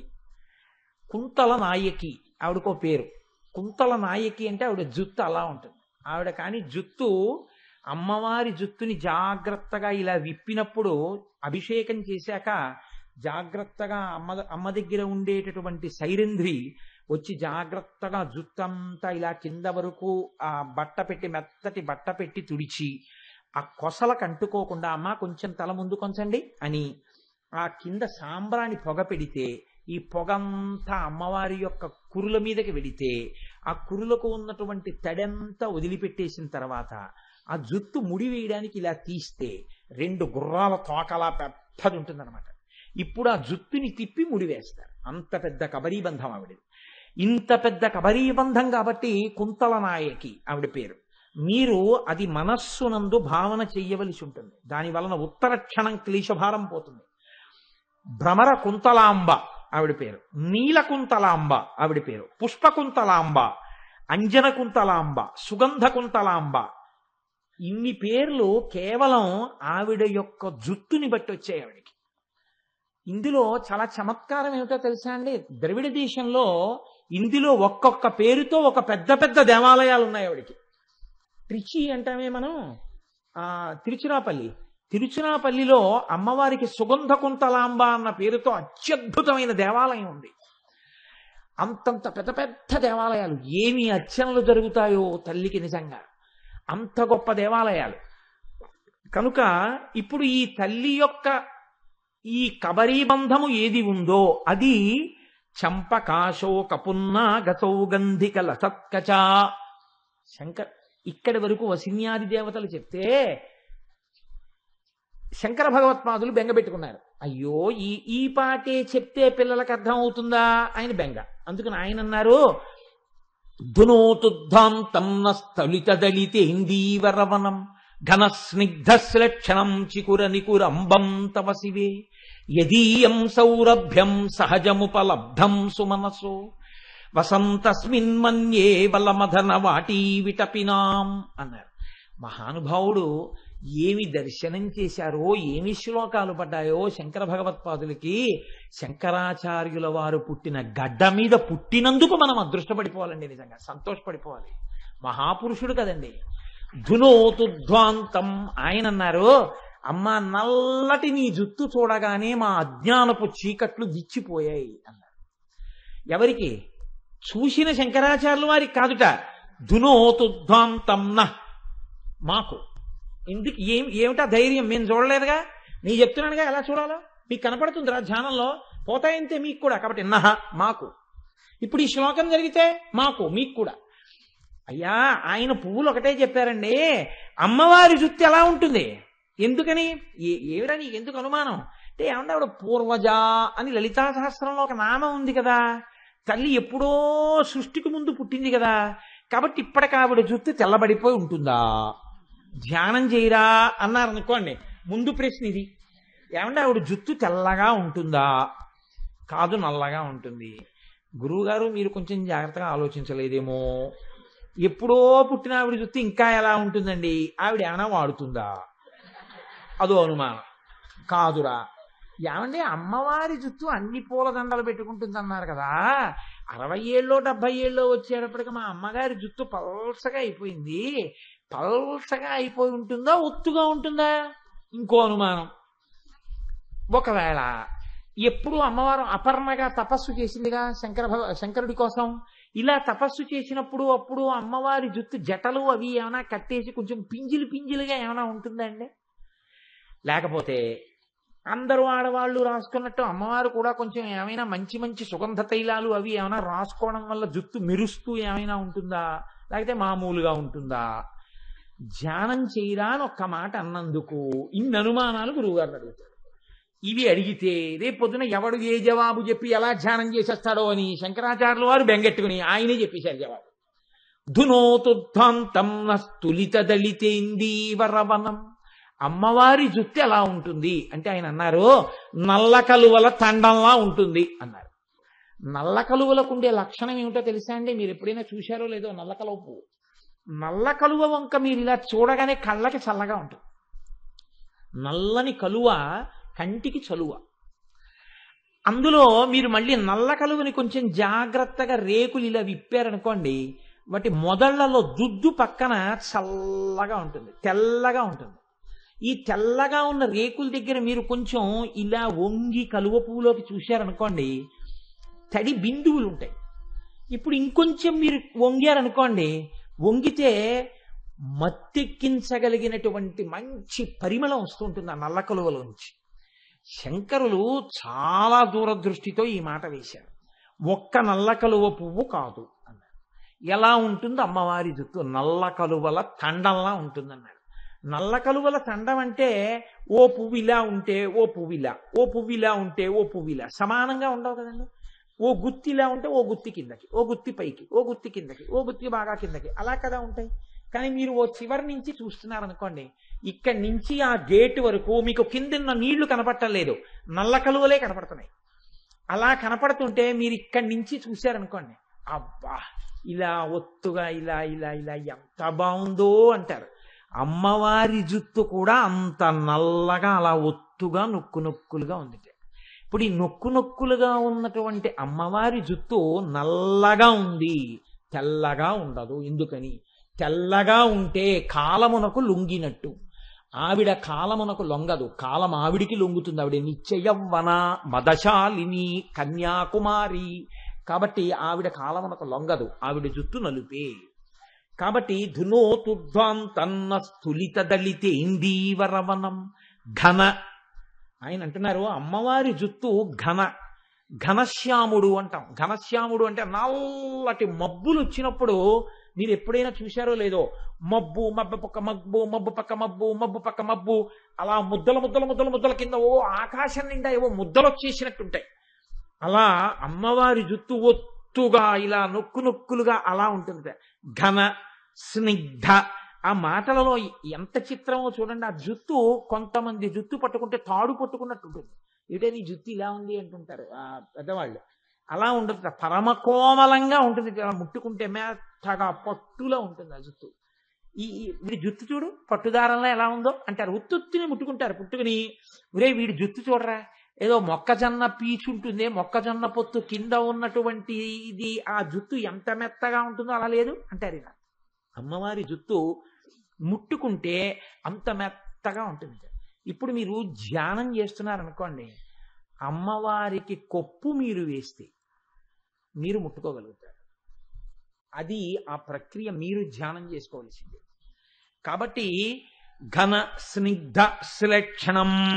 శ్లేక్షణం అంటే ముడులు పడిపోయి తిత్తులుగా ఉండి చిక్కు పడిపోయి ఆ మటగా పెద్ద దుత్తు కదా అని ఇలా చేతి మీద వేసుకుని ఏదో రెయిన్ కోట్ లాగా దువ్వెన్నతో ఇలా ఓ లాగి మళ్ళీ ఆ జుత్తు ఇలా ఇలా ఇలా దువ్వెనలోంచి తీసి ఇలా ఉండ చుట్టి వేలుకి ఇలా తిత్తి తీసి ఇలా పక్కన పారేసి గాలికి ఎగురుతుంది ఇంట్లో అని పరమశివుడు అరిస్తే బాల్కనీలోంచి బయట వేయవలసిన అవసరం ఉండదు. ఎందుకని అంటే తిత్తులు లేవు, ఎక్కడా ముడులు ఉండవు, అంత అందంగా ఉంటుంది. కాబట్టి ఇవన్నీ గమనిస్తుంటావా నువ్వు అని మీరు అనుమాన పడకండి. మీరు ధ్యానం చేస్తే మీకు అలవోకగా అందుతుందంటే పెద్ద విశేషం ఏం కాదది. కాబట్టి ఘన స్నిగ్ధ శ్లేక్షణం చికుర నికురంబం తవ శివే. నేను ఈ శ్లోకాన్ని అనుభవించడానికి ఒకప్పుడు ఏం చేసేవాడిని అంటే, మీతో ఉన్న రహస్యం చెప్పకపోవడమే. చిన్నతనంలో నా కూతుర్ని 2 కాళ్ళ మధ్యలో నించోపెట్టి ఈ శ్లోకం చదువుకుంటూ దాని జుత్తు దువ్వుతూ కొప్పేస్తూ ఉండేవాడిని. దాన్ని కొప్పి వేసి పువ్వులు పెట్టేవాడిని. కాబట్టి చికుర నికురంబం తవ శివే. శంకరాచార్యులు వారు పిలిచారంటే ఏదో ఉంటుంది. శివే అంటే మంగళప్రదమైన దానా. లోకంలో తరనారి యొక్క కొప్పు వంక తదేకంగా చూసి జుత్తు చేత వ్యామోహితుడవుతాడు పురుషుడు. పరనారి యొక్క కేశపాశాన్ని చూసి ఎంత పెద్ద జుత్తో ఎంత పెద్ద జడో అన్నాడు అనుకోండి, వాడు పాడైపోతున్నాడని గుర్తు. నీకెందుకు ఆవిడ జడ పొడుగ్గా ఉంటే, నీకెందుకు ఆవిడ కొప్పేసుకుంటే, నీకెందుకు ఆ విషయాలు అసలు అలాంటివి జ్ఞాపకం ఉండనూకూడదు, మనస్సులోకి వెళ్ళనూకూడదు. ఏవి ఉండాలి మనస్సులో అంటే, పరనారిని చూసేటప్పటికి ఆవిడ యందు అమ్మవారిని నువ్వు చూడాలి. వాళ్ళ పాదాలు నీకు గుర్తుంటే చాలు. మహా అయితే వాళ్ళ చేత్తో వాళ్ళు నీకు ఏరిటి పండో పెట్టినప్పుడు ఆ చేతిలో నువ్వు అమ్మవారి చేతిని చూడగలిగితే చాలు. ఇంకేమీ నీకు గుర్తుండక్కర్లేదు, అనవసరం కూడా. మరి అమ్మవారి జుత్తు వంక చూస్తే శివే మంగళప్రదం, అది అమ్మ జుత్తు.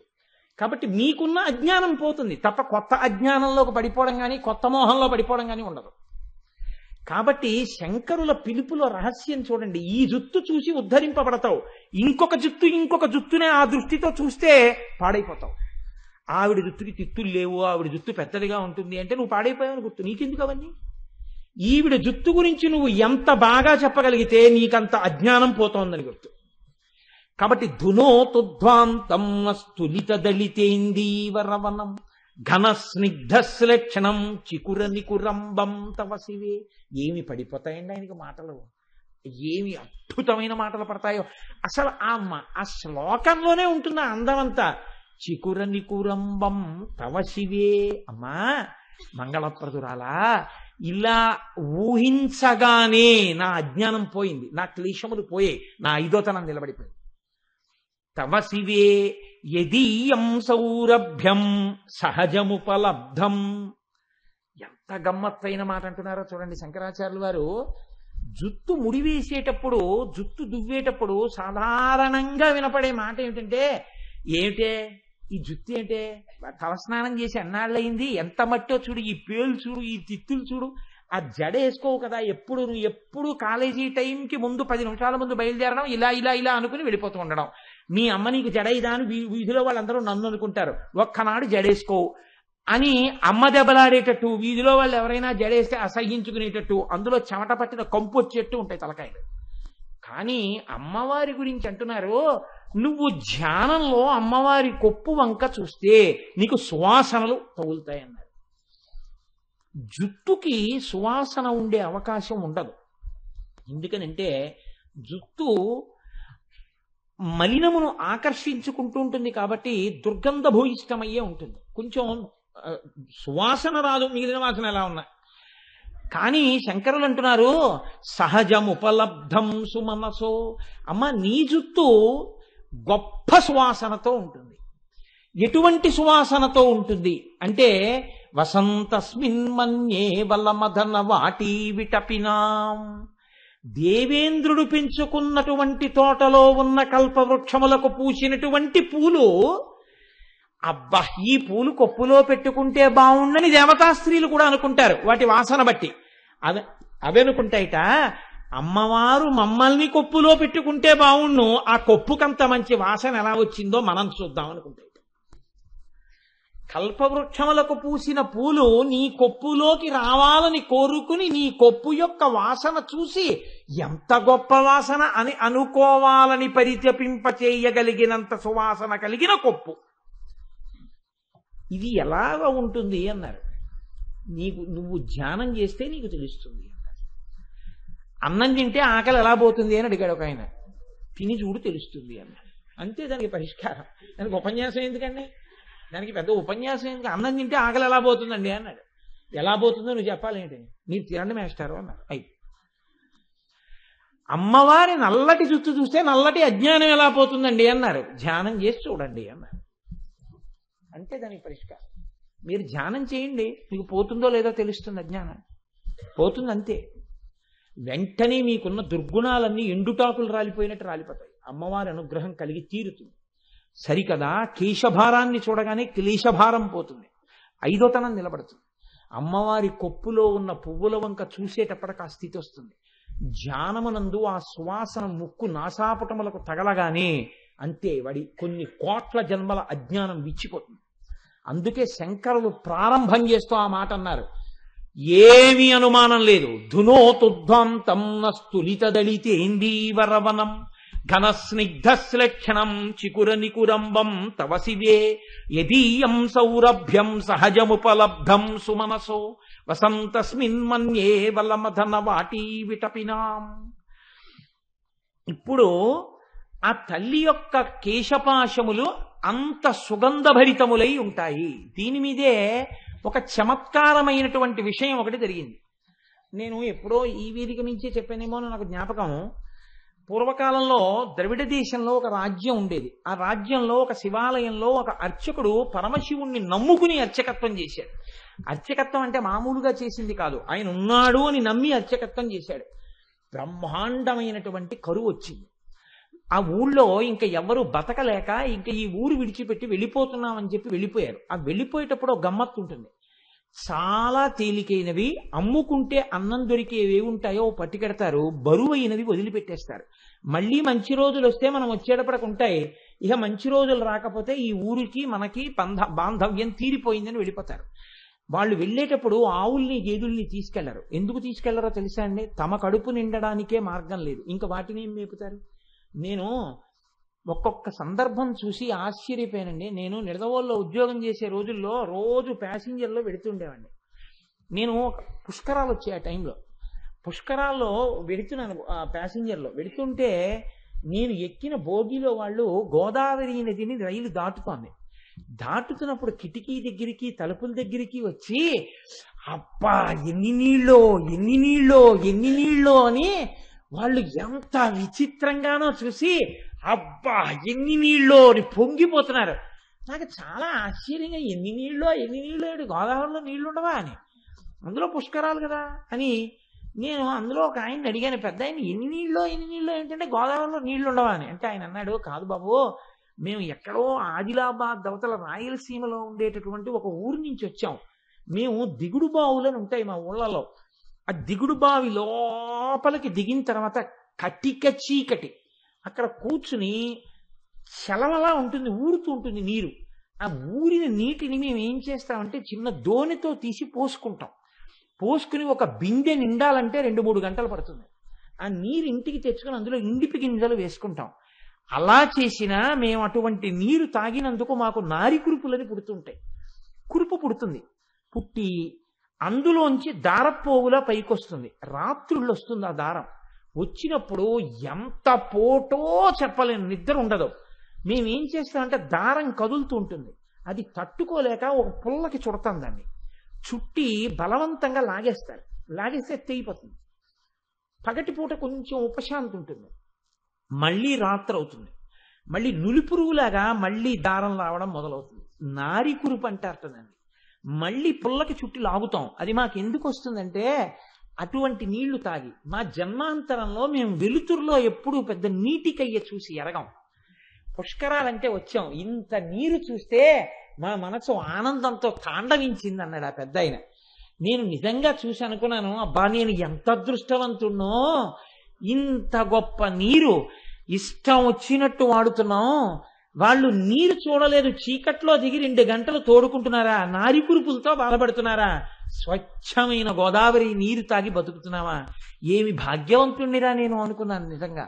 అందుకే మంత్రపుష్పం అప్పు అంటే నీటిని అంత స్తోత్రం చేసి ఉంటుంది అనిపించింది నాకు. కాబట్టి కరువు వచ్చినప్పుడు ఆవుల్ని గేదుల్ని ఇంకా పోషించలేక ముందు నీరు పోయలేరు, కాబట్టి వాటిని వదిలిపెట్టేసి వెళ్ళిపోతారు. అలా వెళ్ళిపోయారు ఆ ఊళ్ళో వాళ్ళందరూ. ఈ శివాలయంలో అర్చకుడు అన్నారు, నువ్వు కూడా వచ్చేసేయి మాతో అన్నారు. అంటే ఆయన అన్నాడు, నేను వెళ్ళిపోతే శివుడికి అన్నం ఎవరు పెడతారన్నాడు. ఇది భక్తి అంటే. అందరూ వదిలిపెట్టేశారు ఊరు, ఈయన వదిలిపెట్టేయచ్చు, కానీ ఈయన బతకడం కాదు, ఆ గుళ్ళో శివుడు బతకాలి. అందరినీ బతికించేవాడు అందరినీ ఊరి నుంచి పంపించేస్తున్నాడు, వాడికి దయలేనప్పుడు నేనెందుకు ఉండాలనాలి. ఆయన అలా అనలేదు, వాడికి నేను అన్నం పెట్టాలన్నాడు. ఇదే భక్తి అండి అని ఉండిపోయాడు. అందరూ వెళ్ళిపోయారు. ఈయన ఊరు మొత్తం మీద ఒక్కడే ఉండడం అంటే మీరు ఆలోచించండి ఎలా ఉంటుందో. ఇప్పుడు పక్కింటికి వెళ్ళి అడుగుదామంటే కూడా ఎవరు లేడు, మాట్లాడడానికి కూడా ఎవడో ఉండడు. ఎవరున్నారు? శివుడే ఉన్నాడంతే నమ్ముకున్నవాడు. ఆయనకే చెప్తున్నాడు, అందరూ వెళ్ళిపోయారయ్యా, నేను ఒక్కడనే ఉన్నాను, నీకోసమే ఉన్నాను. నేను వెళ్ళిపోతే నీకు ఇంత ముద్దెట్టేవాడు లేడు, ఇంత ముద్దెడదామని ఉన్నాను. నాకు దొరికితే నీకు సగం పెడతాను, నాకు దొరకడం మానేసింది అనుకో, ఇద్దరం పస్తుందాం అని చెప్పాడు. శివుడి మనసు కదిలిపోయింది. భక్తి ఇదండి భక్తి అంటే. నేను అందుకే తరచూ ఒక మాట చెప్తా, భక్తి అంటే మనసు విప్పి భగవంతునితో మాట్లాడుట. ఓ స్తోత్రాలు చదివేయడమును ఇలా ఇలా ఇలా ఇలా ఇలా యాక్షన్ 500లు భక్తి అనరు. మనసు విప్పి భగవంతుడితో ఉన్నదున్నట్టు నిలబడి నిజాయితీగా ఉండుట, దానికి భక్తి అని పేరు. నిరంతరానుసంధానము ఈశ్వరుడితో. అది తైలధార పాత్రలోంచి పాత్రలోకి పడ్డట్టు పడుతూనే ఉండాలి. కాబట్టి చూడండి, ఇప్పుడు కదిలింది ఈశ్వరుడి గుండె. ఆయన అన్నాడు, ఒరే నువ్వు అక్కడివి నా కోసం ఉండిపోయావు, ఫోన్లో పనిచేయి, నీకు చాలా డబ్బు వచ్చే మార్గం ఒకటి చెప్తాను. నేను ఒక శ్లోకం ఒకటి రాసిస్తాను. ఈ రాజ్యానికి ఉన్నటువంటి ప్రభువు చాలా సాహిత్యమునందు మక్కువ కలిగినటువంటి వాడు. కాబట్టి ఆయన నువ్వు పట్టుకెళ్ళి ఈ శ్లోకం చెప్తే చాలా సంతోషించి నీకు కానుకలు ఇస్తాడు. నువ్వు ఆ కానుకలు తెచ్చుకుని దానితో నువ్వు బతుకు, నాకు నైవేద్యం పెట్టు అన్నాడు. అంటే అలాగే అంగీకరించి ఆ గుడిలో ఉండేటటువంటి అర్చకుడు ప్రభువు దగ్గరికి వెళ్ళాడు. వెళ్ళి పరమశివుడు రాసి ఇచ్చినటువంటి పత్రాన్ని తీసి ఆ పద్యాన్ని చదివాడు. సింధుర రాజగమనాద్ధమ్మిల్ల బంధంబు సహజ సుగంధంబు. అందులో ఉంది, పార్వతీదేవి యొక్క కేశపాశము సహజమైనటువంటి సువాసనతో కూడి ఉంటుంది. సింధుర రాజగమనాథమ్మిల్ల బంధంబు సహజ సుగంధంబు. సింధుర రాజగమన అంటే ఏనుగు ఎలా నడుస్తుందో అటువంటి ఏనుగు యొక్క నడక వంటి అందమైన నడక కలిగినటువంటి పార్వతీదేవి యొక్క కేశపాశము సహజమైన సుగంధము కలిగినది. ఆ రాజు యొక్క ఆస్థానంలో ఆస్థానకది ఒక ఆయన ఉండేవాడు, నత్కీరుడు అని ఆయన పేరు. ఆ నత్కీరుడు అక్కడ కూర్చుని ఉండగా ఈయన వెళ్ళి ఆ పద్యం చదివాడు. చదివితే ప్రభువు సంతోషించబోయాడు. నత్కీరుడు లేచి అన్నాడు, తప్పిది చెప్పరాదు, కవితా సమయంబున నొప్పు కాదు, నీవిప్పగిదిన్ రచయింపవచ్చునే అన విప్రుడు తెల్లబోయి, నాక పరమేశ్వరుండు ఈ వసుధాదిపుపై రచయించి ఇచ్చెగాని ఏ ఒప్పును తప్పునేనరుగా ఉత్తములారయటం సుక్రమరన్. కాళహస్తీశ్వర మహాత్యంలో ధూర్జటి ప్రణీతం ఇది. ఆయన అన్నాడు, అయ్యయ్యో తప్పిది చెప్పరాదు, ఇలా చెప్పచ్చా? తప్పు ఎలా చెప్తున్నావు? కవితా సమయంబున నొప్పు కాదు. ఒక కవిత్వం చెప్తే దానికి ఒక నియమం ఉంటుంది, ఏది సహజంగా ఉంటుందో అది చెప్పాలి. అసహజమైన విషయం రావడం, వెంట్రుకలకి సువాసన ఉండడం ఏంట్రా, ఎలా రాసుకొచ్చావు? కవితా సమయంబున నొప్పు కాదు నీవప్పగిదిన్ రచయింపవచ్చునే, నువ్వు ఇలా రచనలు చెయ్యొచ్చా అని అడిగాడు నత్తీరుడు లేచి. పాపం ఆయన శివాలయంలో అర్చకుడు, పాపం కవిత్వం రాదు. నత్తీరుడంతటి వాడు లేచి గద్దించేటప్పటికి హడిలిపోయాడు. హడిలిపోయి నమస్కారం చేసి కాళ్ల మీద పడిపోయి అన్నాడు, ఆ పరమేశ్వరుండు ఈ వసుధాదిపుపై రచించి ఇచ్చే కాని ఏ ఒప్పును తప్పు నేనురుగా ఓ ఉత్తములారయటన్సు క్రమరన్. ఓ ఉత్తములారా, నేనేమీ రచించలేదు, నాకు తెలియదు. అన్నం లేదని ఏడుస్తుంటే ఉంటే నీకు పెడతా, లేకపోతే లేదయ్యా శివయ్యా అన్నాను. అంటే నాకు రాసి ఇచ్చాడు. నేను ఈ రాజు మీద రాశానయ్యా వెళ్ళన్నాడు. డబ్బిస్తాడన్నాడు. వచ్చాను, చదివాను, నేను రాయలేదు. ఈ తప్పు నాకు తెలియదు, నన్ను మన్నించండి, క్షమించండి, నేను వెళ్ళిపోతున్నాను అన్నాడు. పో. తిరిగి వచ్చేసాడు. ఎక్కడికి వచ్చాడు? వెళ్ళిపోలేదు. అందరూ వదిలిపెట్టేస్తే నమ్ముకుని గుళ్ళో ఉన్నాను, నాకు దొరికితే నీకు పెడతానన్నాను. ఫోన్లే, మర్యాద చేయకపోతే పీడాపోయేది, అవమానం చేయించాడు, ఇలాంటి పద్యం రాసించి అని. ఇక గుడికి వెళ్ళడం మానలేదు, మళ్ళీ ఊరెళ్ళాడు. వెళ్ళి చాలా మనసులో కోపం. అమ్మ దెబ్బలాడుతూ సున్నిపిండితోటి నలుగు పెట్టేటప్పుడు ఉండేటటువంటి ప్రక్రియ మీరు ఎప్పుడైనా చూస్తే చాలా గమ్మత్తుగా ఉంటుంది. పిల్లాడు బిక్క మొహం వేసి ఎక్కడ గిల్లేస్తుందో భయం. వాడు ఇలా చేతులు ఇచ్చి ఇలా ఉంటాడు అమ్మ వంక చూస్తూ.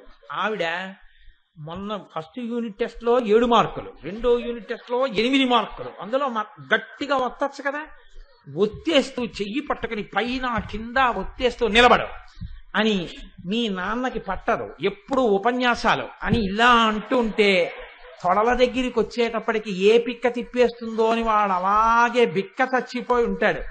అలా ఈయన చేతిలో పాత్ర పట్టుకుని నమస్సోమాయిచ రుద్రాయిచ నమస్తామ్రాయిచ అరుణాయిచ నమశంగాయిచ పశుపతయేచ, గొప్ప పద్యం రాశావు అని పోస్తుంటే శివుడు బిక్క చచ్చిపోయి అలా ఉండి అభిషేకం చేయించుకుని, నువ్వు పెట్టకపోయినా నేను పెట్టాలిగా, ఇంత తిను, ఓం ప్రాణాయి స్వాహ, ఓం అపానాయి స్వాహ, ఓం యానాయి స్వాహ అంటుంటే ఆయన లేచి అన్నాడు, ఎందుకయ్యా అంత కోపం, ఏమైంది అక్కడ అన్నాడు.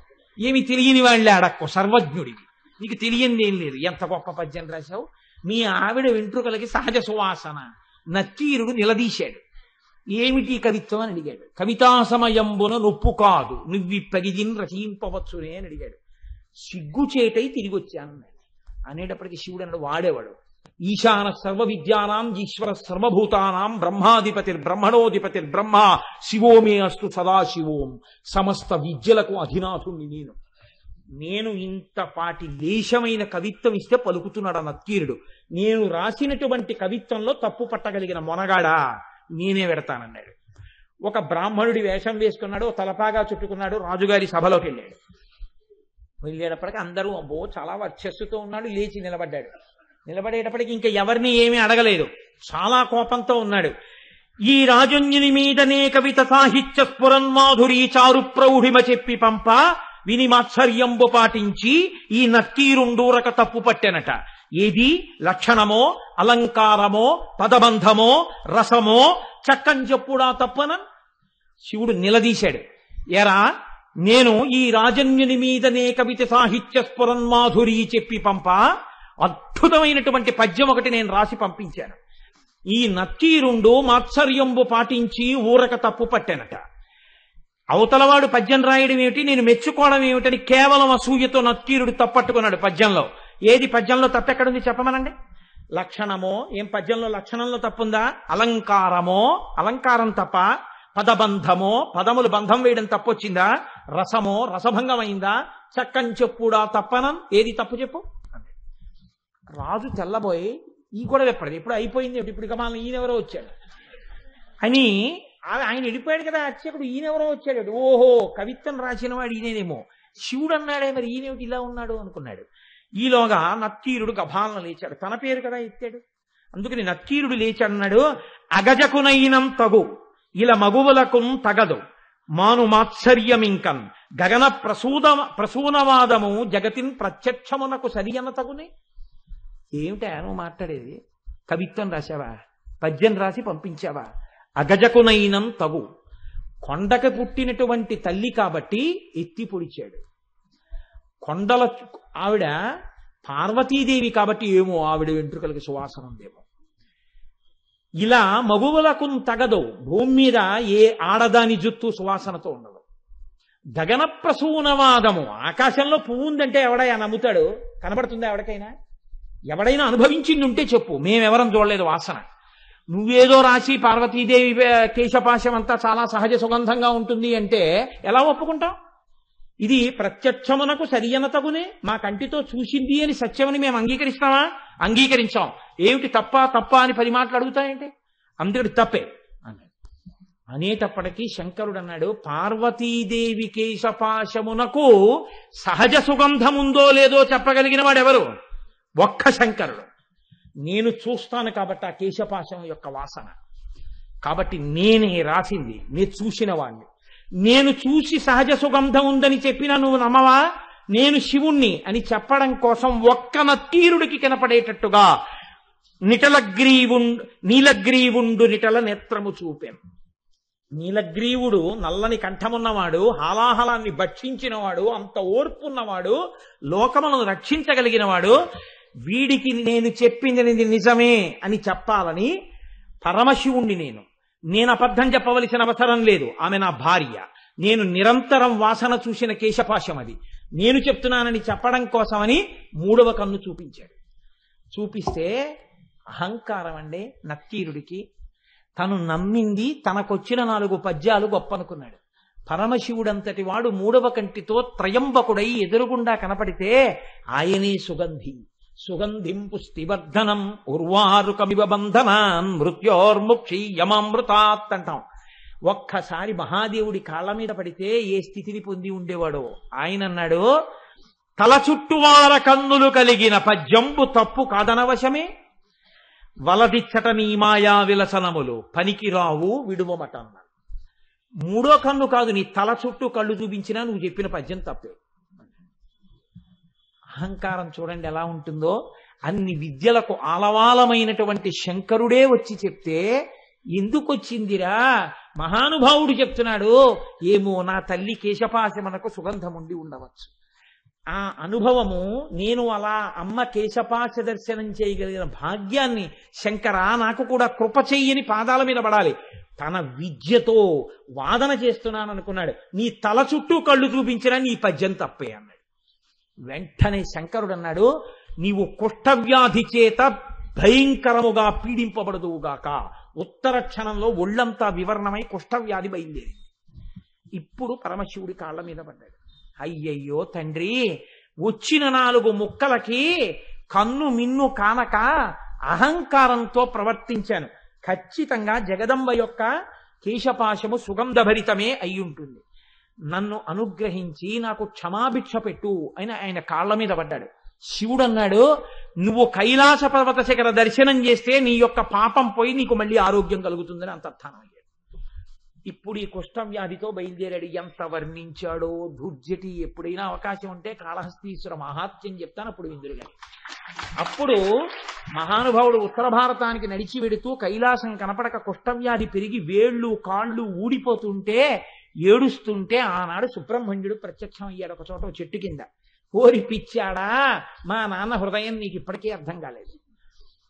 కైలాసం అంటే కుష్ఠవ్యాధితో అక్కడికి ఎడతావా? దక్షిణ కైలాసం కాళహస్తి శిఖరం చూడమన్నాడు రామ నాన్నగారని చెప్పి కాళహస్తి శిఖరం చూపించాడు. వెంటనే కుష్ఠవ్యాధి పోయింది. అప్పుడు అక్కడే ఉన్నటువంటి పాతాళగంగలో సరోవరంలో స్నానం చేసి శంకరుడి మీద ద్రవిడ భాషలో ఆయన బ్రహ్మాండమైనటువంటి కావ్యరచన చేశాడు. కాబట్టి అమ్మవారి యొక్క కేశపాశమునకు సహజమైనటువంటి సుగంధం ఉంటుంది అని చెప్పి పెద్దలైనటువంటి వారు ధ్యానమునందు అనుభవించారు. ఇక్కడ నేను మీకు ఇవాళ ఒక విషయాన్ని ప్రస్తావన చెయ్యాలి అని అనుకుంటున్నాను. శుక్రవారం కాబట్టి ఇవాళ కాకతాళీయంగా ఈ నామం వచ్చింది కాబట్టి మనకి అమ్మవారిని ఒక బిరుదు నామంతో పిలుస్తాం. లలితా పరాభట్టారిక అంటాం. భట్టారక అంటే పూజనీయుడు అని అర్థం. భట్టారిక అంటే స్త్రీలింగంతో పూజింపదగినది, పూజనీయమైనది అని అర్థం. నారుద్రో రుద్రమచ్చయేత్ అన్నట్టుగా అమ్మవారి ఉపాసన చేసి అమ్మవారి అనుగ్రహాన్ని పొందిన వారు చాలా మంది అమ్మవారి పేరు పొందేశారు. అంటే వాళ్ళు అమ్మవారిని ఎదురుగుండా ఈ మాంసనేత్రంతో చూశారు. అమ్మవారిని చూస్తూ అమ్మవారిచ్చిన శక్తితో రచనలు చేశారు. అటువంటి వారు 3 ఉన్నారు. దేవతలలో ఒకరున్నారు అమ్మవారి పరమభక్తుడు. ఎవరో తెలుసా అండి? పరమశివుడే. అందుకే శంకరుడికి ఒక పేరుంది, ఆయన శివభట్టారక, అమ్మవారి భక్తుడు కాబట్టి. రెండవ వారు ఒక ఆయనైతే రెండవ వారు మనుష్య జాతికి చెందినవాడు కాళిదాసు గారు. ఉజ్జయిని మహానగరంలో అమ్మవారి మహాకాళి అనుగ్రహంతో గొప్ప శ్యామలా దండకాన్ని ఇచ్చారు. ఆయనని శృంగార భట్టారక అని పిలుస్తారు, అమ్మవారి పేరు కలిపి భట్టారక అని కలుపుతూ. మూడవ వారు దుర్వాసో మహర్షి. ఆయనకి కంచి క్షేత్రంలో కామాక్షి అమ్మవారు దర్శనమిచ్చింది. ఇవాల్టి రోజుకి కూడా కంచి క్షేత్రంలో అమ్మవారి యొక్క పూజా విధానం అంతా దుర్వాసో మహర్షి రచించినటువంటి విధానమే. అమ్మవారు దుర్వాసో మహర్షికి ఎలా చెయ్యమని చెప్పిందో ఆ విధానంతోనే పూజలు చేస్తారు. ఆ దుర్వాసో మహర్షికి అమ్మవారు దర్శనమిస్తే ఆయన పొంగిపోయి రచన చేశారు. 200 శ్లోకాలు అమ్మవారిని చూస్తూ చెప్పారు ఆయన. దాన్నే అమ్మవారిని ఆర్య అని పిలుస్తూ చెప్పారు. ఆర్య అని ఛందస్సు ఒకటి ఉంది, అందులో చెప్పారు. ఆర్య తెలుగులో అయ్యా అంటూ ఉంటాం. పూర్వం ఉత్తరాలు రాస్తే పెద్దలకి విజ్ఞాపన రాస్తే ఆర్య అని రాసేవారు. ఆ ఆర్య దిశతి అంటారు దాన్ని. దుర్వాసో మహర్షి అమ్మవారిని చూస్తూ చెప్పారు. మూకశంకరులు అమ్మవారిని చూస్తూ 500 శ్లోకాలు చెప్పారు. అది మూక పంచశతి. అందుకే ఇప్పటికీ లోకంలో నానుడు ఏమిటంటే, దుర్వాసో మహర్షి చెప్పినటువంటి 200 శ్లోకాలలోంచి ఒక శ్లోకం చెప్పిన, మూక పంచశతిలోంచి శ్లోకం చెప్పిన, వశిన్యాది దేవతలు చెప్పిన లలితలోంచి నామం చెప్పిన, సౌందర్యలహరి శంకర భగవత్పాదులు చెప్పిన ఏదైనా అమ్మవారి అనుగ్రహంతో వచ్చిందే కనుక అమ్మవారి అనుగ్రహంతోనే అది పలకబడుతుంది అని. అమ్మవారి అనుగ్రహం లేకపోతే పలకబడదు. ఆర్య దిశతి 200 శ్లోకాలతో క్రోధభట్టారకుడని పేరు కలిగినటువంటి కోపధారి అయిన దుర్వాసో మహర్షి అమ్మవారిని చూస్తూ స్తోత్రం చేశారు. అందులో అమ్మవారి కేశపాశం గురించి దుర్వాసో మహర్షి అద్భుతమైనటువంటి శ్లోకాలు కొన్నిటిని రచన చేశారు. వాళ్ళ శుక్రవారం కనుక మీరు ఒక్క 2 శ్లోకాలని అవధరించండి.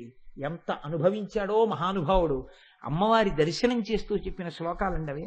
అందులో అంటారు, కాల కుటిలాల కావళి కందల విజితాళి విధృత మణివాళి మిళత హృది పులిన జఘనం బహుళిత గళ గరళ కేళి కించనమహోహో అంటారు. అంటేట అంటే మిగిలినటువంటి శ్లోక భాగాన్ని పక్కన పెట్టండి. ఇప్పుడు ఆ శ్లోకం అంతా చెప్పడం అంటే సమయం సరిపోదు. అమ్మవారి యొక్క ముంగురులు మాత్రం కదులుతుంటాయి గాలికి. ఆ గాలికి ఇలా ఇలా కదులుతున్నటువంటి ముంగురులు మిగిలిన కేశపాశం దువ్వి ఉంటుంది కాబట్టి స్థిరంగా ఉంటుంది. ఒక్క ముఖం మీద పడిన ముంగురులు కదులుతుంటాయి. ఈ కదులుతున్న ముంగురులు ఎలా ఉంటాయంటేట నల్ల తుమ్మెదల్ని యుద్ధానికి పిలుస్తున్నట్టు ఉంటాయి. మిమ్మల్ని నల్ల తుమ్మెదలు గండు తుమ్మెదలు చాలా అందంగా ఉంటాయంటారు కదా, కదులుతున్న నల్ల తుమ్మెదది అందమో, నా ముఖమనేటటువంటి పద్మం మీద వాలుతున్న నా ముంగురులనేటటువంటి నల్ల తుమ్మెదలది అందమో రండి చూద్దామని చూస్తే అమ్మవారి యొక్క ముంగురుల కదలిక ముందు నల్ల తుమ్మెదల కదలికలు ఎందుకు పనికి రాకుండా పోయేట. అందుకని నల్ల తుమ్మెదల యొక్క కదలికలను గెలిచినటువంటి కదలకలగలిగినటువంటి అలకలున్న అమ్మ అన్నారు ఆయన దుర్వాసో మహర్షి. అంటే ఆవిడ ముందు నిలబడి ఆవిడ్ని స్తోత్రం చేస్తున్నప్పుడు ఆవిడ ముంగురుల యొక్క కదలికలను చూస్తుంటే ఆ కదులుతున్నటువంటి అమ్మవారి ముంగురులు ఎలా ఉంటాయో శబ్దములు అలా పడ్డాయి దుర్వాసో మహర్షికి. అందుకే ఆ మాటలు చూడండి, నల్లటి జుత్తు దాంతోనే మొదలు పెడతారు. ఆయన కూడా నలుపు ఎప్పుడు బాగా తెలుస్తుందంటే వెనక తెలుపు కానీ ఎరుపు కానీ ఉంటే బాగా తెలుస్తుంది. బ్యాక్ డ్రాప్ని బట్టి తెలుస్తుంది. నీలం మీద నలుపు ఉందనుకోండి అంత బాగా తెలియదు. ఎరుపు మీద నలుపో తెలుపు మీద నలుపో బాగా కనపడుతుంది. అమ్మవారు ఎరుపు, దాని మీద నలుపు దగ్గరగా నిలబడి చూస్తున్నారు, కదులుతున్న ముంగురులు కనపడుతున్నాయి. అందుకని నల్లని జుత్తుని అంటున్నారు. కాల కుటిలాల కావళి కందళ విజితాళి విధృత మణివాళి మిళత హృది పులిన జఘనం బహుళిత గళ గరళ కేళి కించనమహోహో. నల్ల తుమ్మిదల్ని గెలిచినటువంటి కదలికలున్న ముంగురులున్నదానా, బింబ నికురంబ డంబర విడంబ కచ్ఛాయ మంబర వలగ్నం కంబుగళ మంబుద కచం బింబోకం కమపి చుంబతమనో మే. అమ్మా నీ యొక్క జుత్తు ఒత్తుగా ఇలా ఇలా ఇలా ఇలా నొక్కులుగా ఉంటే దగ్గరగా నిలబడి నీ యొక్క కేశపాశములను అంటే ఆ జుత్తుని చూస్తే, అంటే తల్లి కిరీటం పక్కన పెట్టి తన యొక్క శిరస్సుని దర్శనమిస్తే దుర్వాసో మహర్షికి అంటే అసాధారణమైన దర్శనం. అటువంటి దర్శనాన్ని పొందుతున్నప్పుడు నీ జుత్తు ఎలా ఉందో తెలుసా? నొక్కు నొక్కులుగా ఒత్తుగా మబ్బులు వచ్చి ఆకాశంలో నిలబడితే ఎలా ఉంటుందో అమ్మా నీ కేశపాశము అంత ఒత్తుగా ఉంటుంది అని దుర్వాసో మహర్షి అమ్మవారి యొక్క శిరస్సుని, ఆవిడ కేశపాశాన్ని చూసి వర్ణించి ఆర్యాద్విషతిలో పొంగిపోయారు. మీకు ఇంకొక ఆశ్చర్యకరమైన సందర్భం నేను చెప్పవలసి ఉంటుంది. పేరాల భరత శర్మ గారని ఒక మహానుభావుడు విజయవాడ కనకదుర్గమ్మ తల్లి సన్నిధానం దగ్గరికి వెళ్ళి ఆ పక్కనే ఉన్నటువంటి ఊళ్ళో కొడుకు దగ్గర శరీరం వదిలిపెట్టారు. ఆయన ఒక రాత్రి వేళ పడుకుంటే అమ్మవారు కల్లో దర్శనం ఇచ్చింది.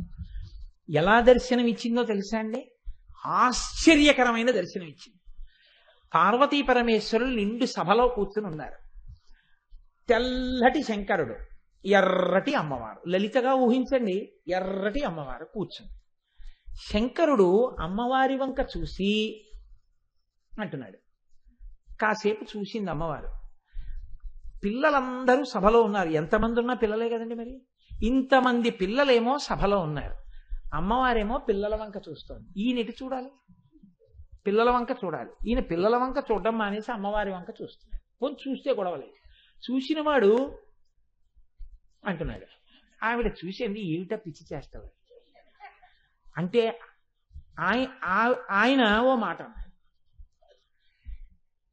లలిత నీ ముంగురులు ఎర్రటి నీ యొక్క పాలమనబడేటటువంటి కాగితంలా ఉన్నటువంటి దాని మీద పడితే, ఒకటి ఇలా పడితే లా, ఒకటి ఇలా పడితే లి, ఒకటి ఇలా పడితే త, లలిత లలిత అన్నట్టున్నాయి. నేను నా పెదవులతో చదువుతున్నాను లలిత లలిత లలిత అని. ఒకవేళ అలా చదవడం నా పెదవులు చేసిన తప్పైతే నీ పెదవులతో శిక్షించు అన్నాడు. అమ్మవారి చెవులో చక్కగా చెప్పిన ఈ మాటలు విని కాముణ్ణి గెలిచిన వాడు నా ముంగురులు చూస్తే ఎలా మాట్లాడుతున్నాడో అని ఆవిడ చిన్న నవ్వు నవ్వింది. ఈ నవ్వు మమ్ము రక్షించుగాక. శర్మగారికి కలలో కనపడి అమ్మవారు ఇలా దర్శనమిచ్చి ఇది పద్యరచన చెయ్యి అని ఆయనకి తెలివి వచ్చి లేచి ఒక సభలో చెప్పారండి శర్మగారికి. ఆయన అన్నారు, అమ్మ నేను రాయలేనన్నారు. ఇది రాస్తే చాలా విచిత్రంగా ఉంటుందేమో, ఎలా రాశాడు పేరాల భరత శర్మ ఇది అంటుందేమో లోకం, నేను రాయలేనమ్మా అన్నారు. మర్నాడు పడుకున్నారు, మళ్ళీ ఇదే కళ వచ్చి. ఎందుకు భయపడుతున్నావు శర్మ, నువ్వు రచన చెయ్యండి అమ్మవారు. అప్పుడు పేరాల శర్మగారి యొక్క కలం కదిలింది. అలవోకగా రాత్రి లేచి కాగితం మీద కలంతో రాసిచ్చారు.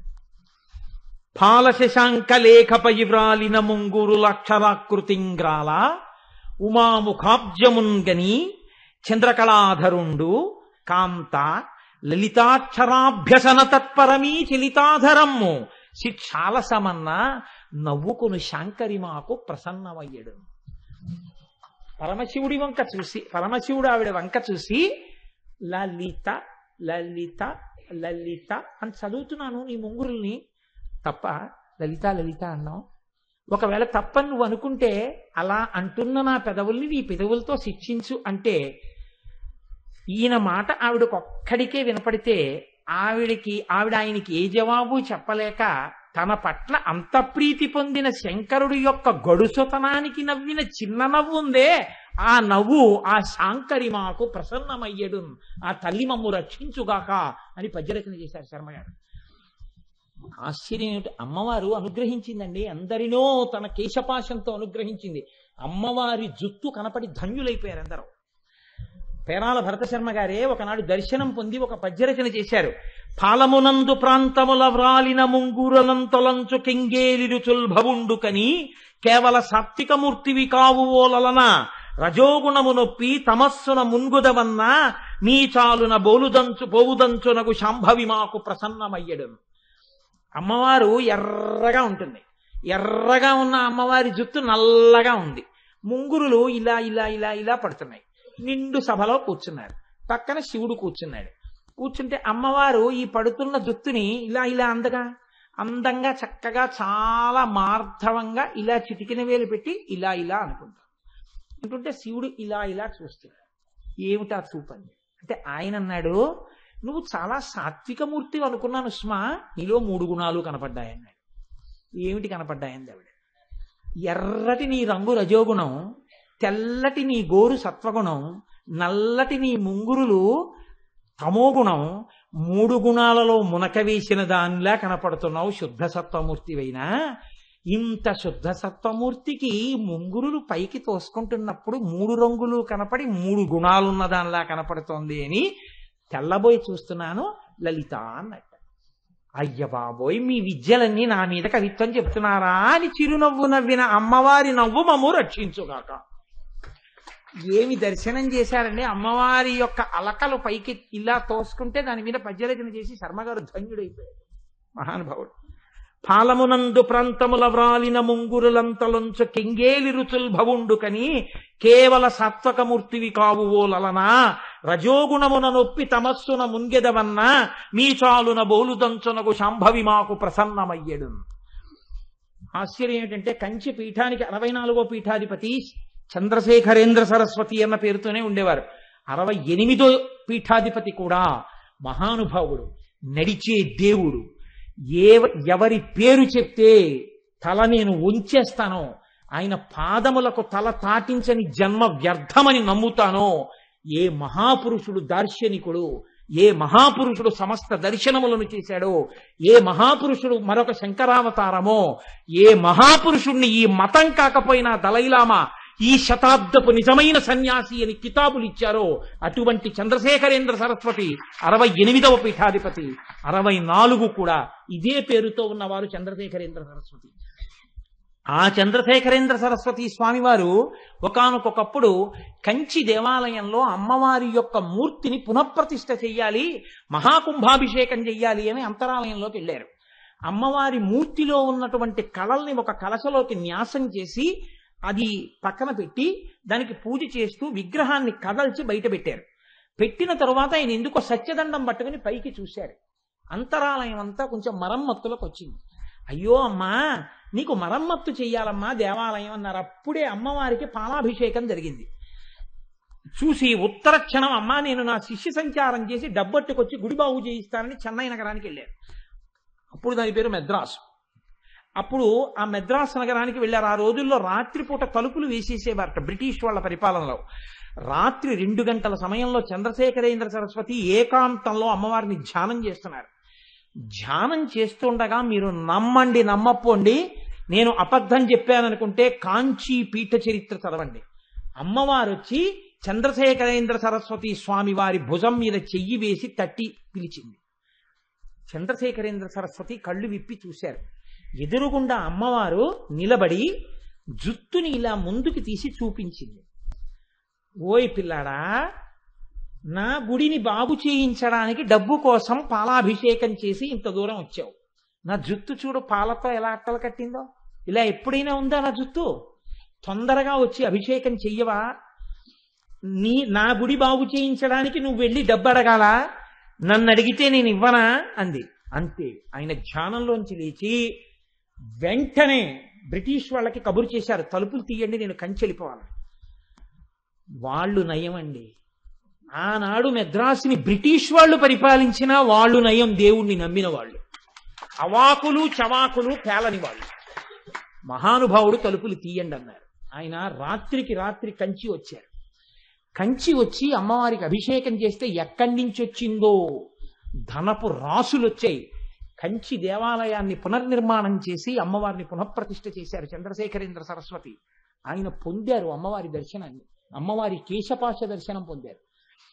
ఆయన ఒకసారి కుంభకోణంలో ఉండగా ఇతర సంప్రదాయముల వారు వచ్చి ఆయనకి నమస్కారం చేస్తే ఆయన వారికి పీఠ బహుమానం ఇచ్చారు. మాకు ఈ బహుమానం వద్దు, మాకు వాదభిక్ష కావాలన్నారు వాళ్ళు. దానికే ఉంది, రేపు వాదిద్దామని పండితుల్ని పిలిపించారు. ఆయన కూడా వచ్చి కూర్చున్నారు సింహాసనం మీద. ప్రారంభించండి, మీరు ఏం చేస్తారో పూర్వపక్షం మొదలెట్టండి అన్నారు. అవతల వాళ్ళు మనం పూర్వపక్షం మొదలు పెడదామని చెప్పి ఏదో చెప్పబోయారు. నోట మాట రావట్లేదు, వాళ్ళు చెప్దామనుకున్నది గుర్తు రావట్లేదు. ఏమిటి గుర్తు రావట్లేదు మనకని చూశారు. ఆయన కూర్చునుంటే చంద్రశేఖరేంద్ర సరస్వతి స్వామి వారి ఒళ్ళో చిరునవ్వులు నవ్వుతూ చిన్న పిల్ల కత్తి కూర్చునుంది. ఆ పిల్ల నవ్వులు చూస్తే వీళ్ళకేం గుర్తు రావట్లేదు. వాళ్ళు అన్నారు, నీ ఒళ్ళో చిన్నపిల్ల నవ్వుల వల్ల మాకు ఏది జ్ఞాపకం రావట్లేదు, మీరు ఆ పిల్లని లోపల దింపేసి వచ్చి కూర్చోండి అన్నారు. అంటే ఆయన అన్నారు, నేను సన్యాసిని, నా ఒళ్ళో ఇంకొక ఆడపిల్ల ఎలా కూర్చుంటుంది, మీరు జాగ్రత్తగా చూడండి, నా ఒళ్ళో ఏ పిల్ల లేదన్నారు.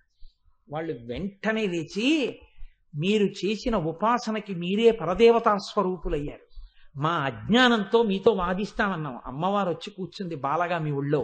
అయ్యా, మాకు పరదేవతా దర్శనం అయిందని ఆయన కాళ్ళ మీద పడిపోయి ఆశీర్వచనం తీసుకుని వెళ్ళిపోయారు. అమ్మవారి అనుగ్రహం అంటే అలా ఉంటుందండి. అమ్మవారి కేశపాశం అంటే అటువంటిది. అమ్మవారి జుత్తు గురించి విన్నా, అమ్మవారి కబరీబంధంలో పూల గురించి విన్నా అంత గొప్ప గొప్ప శక్తులు కలుగుతాయి, అంతటి అనుగ్రహం కలుగుతుంది, ఐదోతనం నిలబడుతుంది. మహానుభావుడు మల్లినాథ సూరి అని ఒక మహాపండితుడు, ఆయన రఘువంశ కావ్యానికి టీక చేస్తూ చిట్ట చివర ఒక మాట చెప్పారు. ఆయన అన్నారు, అమరీ కబరీ భార భ్రమరీ కృతం దూరీ కరోతు దురితం గౌరీ చరణ పంకజం. ఏమి దర్శనాలు చేశారండి. అందుకే మల్లినాథ సూరి అంటే అంత ప్రఖ్యాతి వహించారు. దేవలోకంలో ఉండేటటువంటి కాంతలు కల్పవృక్షానికి పూసినటువంటి పువ్వులు తమ కొప్పులో పెట్టుకుంటారు. ఆ కొప్పులో పెట్టుకున్నప్పుడు ఆ కల్పవృక్షములకు పూసినటువంటి పువ్వుల యొక్క సువాసన చేత ఆకర్షింపబడినటువంటి తుమ్మెదలు వాళ్ళ కొప్పులో ఉన్న పువ్వుల మీద తిరుగుతుంటాయి. వీళ్ళు వచ్చి అమ్మవారు కనపడగానే ఇలా తల వంచి నమస్కారం చేశారట. ఇప్పటి వరకు ఈ దేవలోకంలో పూసిన పూల మీద తిరుగుతున్నటువంటి తుమ్మెదలు వాళ్ళు వంగేటప్పటికీ ఆ పూలతో సహా అవి కూడా వంగే. అవి అనుకున్నాయిట, అబ్బా ఇప్పటిదాకా ఈ పూల వాసన చూసి గొప్పదనుకున్నాం, అబ్బా ఈ పాదాలు ఎంత గొప్పగా ఉన్నాయో అని తుమ్మెదలన్నీ ఆ పాదాల మీదకి వెళ్ళిపోయాట. ఇప్పుడు వాళ్ళు తలెత్తేస్తే తుమ్మెదల లేని పూలతో ఉన్న కొప్పులు పైకెక్కేయట, తుమ్మెదలన్నీ పాదాల మీద ఉండిపోయేట. పాదాలకే ఎంత సువాసన ఉంటే కేశపాశమునకి ఎంత సువాసన ఉంటుంది. కాబట్టి ఇప్పుడు అని ఇలా ఇలా తిరిగి ఇవన్నీ మళ్ళీ పైకెక్కి ఆ కేశపాశం మీద మేఘంలా ఆవరించి ఉండిపోయేట. అమ్మవారి కేశపాశం అంటే అలా ఉంటుందన్నారు మళ్ళీ నాథసూరి.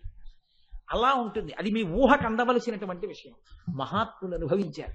మూకశంకరులు అంటారు స్తుతి శతకంలో, ఈ శ్లోకం చెప్పి నేను పూర్తి చేసేస్తాను, ఎందుకంటే అదొక తన్మయం ఈ కబరీబంధం చెప్పడం అంటే. కానీ మిమ్మల్ని అంతకన్నా నేను వేధించకూడదు కనుక ఈ ఒక్క శ్లోకం చెప్పి పూర్తి చేసేస్తాను. మూకశంకరులు అంటే వారు పుట్టుక చేత మూగివారు. అటువంటి వారు అమ్మవారు కామాక్షి అమ్మవారి దేవాలయంలో కూర్చుని ఉన్నారు. అమ్మవారి ఉపాసకుడు వేరొకరు కూడా కూర్చున్నారు అటువైపు. అమ్మవారు మధ్యలోంచి వెళ్ళింది. విడుతూ తాంబూలపు పిడచ తీసి ముందు అవతల వారి చేతిలో పెట్టింది. పెడితే ఆయన అన్నాడు, ఎంగిలిని తిననన్నాడు. అమ్మవారు నవ్వి మూకశంకరుల్ని తట్టింది. ఆయన కళ్ళు తెరిచాడు. నోరు తెరువుని తాంబూలపు పిడచ పెట్టింది. నా జన్మభాగ్యం అమ్మా, నోరు లేనివాణ్ణి, మాటలు లేనివాణ్ణి, నా నోట్లో పెట్టావా అమ్మా తాంబూలపు పిడచ అని నవిలేరు. అంతే, లేచి నిలబడ్డారు. ఆర్యాశతకం 100 పద్యాలు, స్తుతి శతకం 100 శ్లోకాలు, మందస్మిత శతకం 100 శ్లోకాలు, కటాక్ష శతకం 100 శ్లోకాలు, ఇలా అమ్మవారి మీద 500 శ్లోకాలు చెప్పేశారు. అమ్మవారి పాదాల వంక చూసి 100 శ్లోకాలు, పాదారవింద శతకం మొత్తం 500 శ్లోకాలు, మూక పంచశతి గడ గడ గడ గడ గడ గడ గడ గడ చెప్పేశారు. చెప్పేసిన తర్వాత అమ్మవారు పొంగిపోయింది. మాటలు లేని వారు చెప్పిన శ్లోకాలు, అమ్మవారు ఇచ్చిన మాటలే ఆ మాటలు. ఏం కావాలి నీకంది. నా మాట తీసేయమ్మా. అదేమయ్యా అంది. వద్దు, మాటలు లేని వాడితో మాట్లాడించావు, 500 శ్లోకాలు నీ గురించి చెప్పాను, ఇంకా లౌకికమైన మాటలు నాకొద్దు అమ్మ, నా మాటలు తీసేయండి. తీసేసింది అమ్మవారు. వారు కంచి పీఠానికి పీఠాధిపతులయ్యారు. అటువంటి మూకశంకరులు అమ్మవారిని ఇలా నిలబడి చూస్తూ అమ్మవారి కేశపాశం గురించి అత్యద్భుతమైన శ్లోకం ఒకటి ఇచ్చారు. సృష్టిలో ఎవ్వరూ చెప్పలేరు. మొదటిది ఆర్యా ద్విషతి, అమ్మవారి అనుగ్రహంతో దుర్వాసో మహర్షి చెప్పారు. మధ్యలో సౌందర్యలహరి అమ్మవారి అనుగ్రహంతో శంకరులు చెప్పారు. 3 అమ్మవారి అనుగ్రహంతో మూకశంకరులు చెప్పారు. 3 అమ్మవారి అనుగ్రహంతో వచ్చాయి.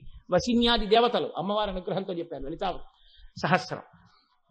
ఆయనంటారు, ప్రౌఢద్వాంతకదంబికే కుముదిని పుణ్యాంకురం దర్శయం జ్యోత్స్నా సంగమనేపి కోకమిథునం మిశ్రం సముద్భావయం కాళిందీలహరీ దశాం ప్రకటయన్ కమ్రాం నభస్యద్భుతాం కశ్చిన్నేత్ర మహోత్సవో విజయతే కాంచీపురే శూలినః అన్నారు. అమ్మా నాకు ఒక ఆశ్చర్యకరమైన విషయం కనపడుతోంది అన్నారు. ఏమిటి కనపడుతోంది? అమ్మవారు అడగలేదు, నవ్వుతూ నిలబడిందంతే. వెళ్ళిపోతున్నాయి శ్లోకం తర్వాత శ్లోకం. ఆయన అన్నారు, ప్రౌఢధ్వాంత కదంబికే కుముదుని పుణ్యాంకురం ఎంజయం. గాఢాంధకారంలో చందమామ ప్రకాశిస్తోంది, ఇంకేం లేదు, కటిక చీకటి చంద్రరేఖ, ఏ ఆధారము లేనటువంటి ఆకాశము. జ్యోత్స్నాసంగమనే పికోకమిథునం మిశ్రం సముద్భావయం. చీకటి పడి వెన్నెల వస్తే చంద్రుడి వెన్నెలలో చకోర పక్షులకి కళ్ళు కనపడవు. చంద్రుడు ప్రకాశిస్తే చకోర పక్షులకి కళ్ళు కనపడవు. చకోరములు గుండ్రంగా ఉంటాయంటారు. చకోరములకున్న లక్షణం ఏమిటంటే ఒక్కొక్కటి ఉండదు విడిగా, ఎప్పుడు పక్కన భార్య భర్త రెండు ఒరుసుకుంటూ కూర్చుంటాయి. అదో సరదా, కొంతమంది మోటార్ సైకిల్ మీద కూర్చున్నట్టు.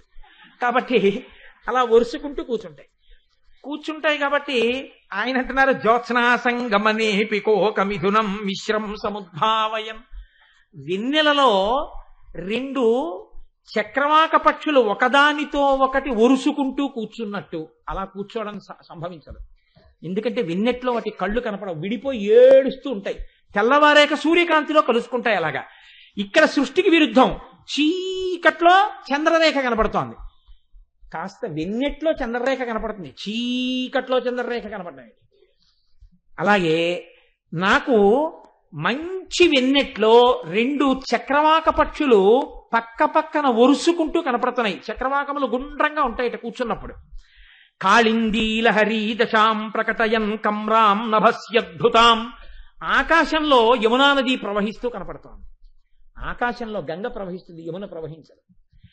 ఇలా అసలు సృష్టిలో ఉండనటువంటి మూడు విరుద్ధమైన విషయములు నాకు నీ రూపంలో కనపడుతున్నాయి. కానీ నిన్ను అలా చూసినప్పుడు కాముణ్ణి గెలిచిన వాడు కళ్ళు ఇంత చేసుకుని ఇలా ఇంత గొప్పగా ఉన్న వస్తువు నాది అని చూడబడేటటువంటి పరమశివుడి యొక్క నేత్రములకు విజయమై ఉత్సవమై సంతోషమును కలిగించేటటువంటి ఆ రూపమును నేను ఇవాళ చూస్తున్నానన్నారు. ఎవరావిడ? కామాక్షి. ఏమిటి ఇందులో రహస్యం అంటే, ప్రౌఢధ్వాంత కదంబికే. అమ్మవారి జుత్తు చీకట్ల గుంపుల్లో ఉంటాయి, నల్లటి జుత్తు. ఈ నల్లటి జుత్తులో తదియనాటి చంద్రరేఖ. అందుకని అమ్మవారి జుత్తులో ఉన్నటువంటి చంద్రరేఖని నల్లటి చీకట్లో చంద్రరేఖ, వెన్నెట్లో కలుసుకున్నటువంటి చక్రవాక పక్షులు, పైన ఉన్నటువంటి చంద్రరేఖ యొక్క వెన్నెట్లో పక్క పక్కనే ఉన్నటువంటి అమ్మవారి యొక్క రెండు స్తనములు. 3 కాళిందీ లహరి, ఆకాశంలో ప్రవహిస్తున్నటువంటి యమునా నది. ఆకాశం అంటే మీరు ఎంత సన్నగా ఊహ చేస్తే ఉందా లేదా అన్నట్టు ఉంటుంది ఆకాశం. ఆకాశం ఉందా అంటే ఉంది, లేదా అంటే లేదు, అక్కడెక్కడ ఒరిగినట్టు ఉంటుంది. పరిగెడితే ఆకాశం కనపడదు. ఉందా లేదా బాగా పట్టి చూస్తే అమ్మవారికి నడువు ఉందనిపిస్తుంది. అంత సన్నటి నడువు, అంతటి సన్నటి నడువు కాబట్టి ఆకాశం లాంటి నడువు. దీని మీద యమున ప్రవహిస్తోంది. ఆకాశంలో గంగ అయితే తెల్లగా ఉంటుంది, యమున ప్రవహిస్తే నల్లగా ఉంటుంది. ఏమిటి ప్రవాహం? నల్లటిది, అమ్మవారి యొక్క నూగారు. అందుకని అమ్మ, నీ నడుము మీద కనపడుతున్నటువంటి, నీ యొక్క పొట్ట మీద కనపడుతున్నటువంటి ఆ నూగారు, ఇది ఆకాశంలో ఉన్నటువంటి యమునా ప్రవాహం. ఇవి ఎవరి కన్నులకు ఆనందాన్ని ఇవ్వాలి? మా కన్నులకు ఆనందాన్ని ఇచ్చేవి కావు. ఇవి అమ్మవారి స్వరూపంగా మేము ఆరాధన చేస్తాం. ఒకరి కన్నులకు మాత్రం ఉత్సాహాన్ని ఇస్తాయి. ఎవరైనా కశ్చిన్నేత్ర మహోత్సవో విజయతే కాంచీపురే శూలిన.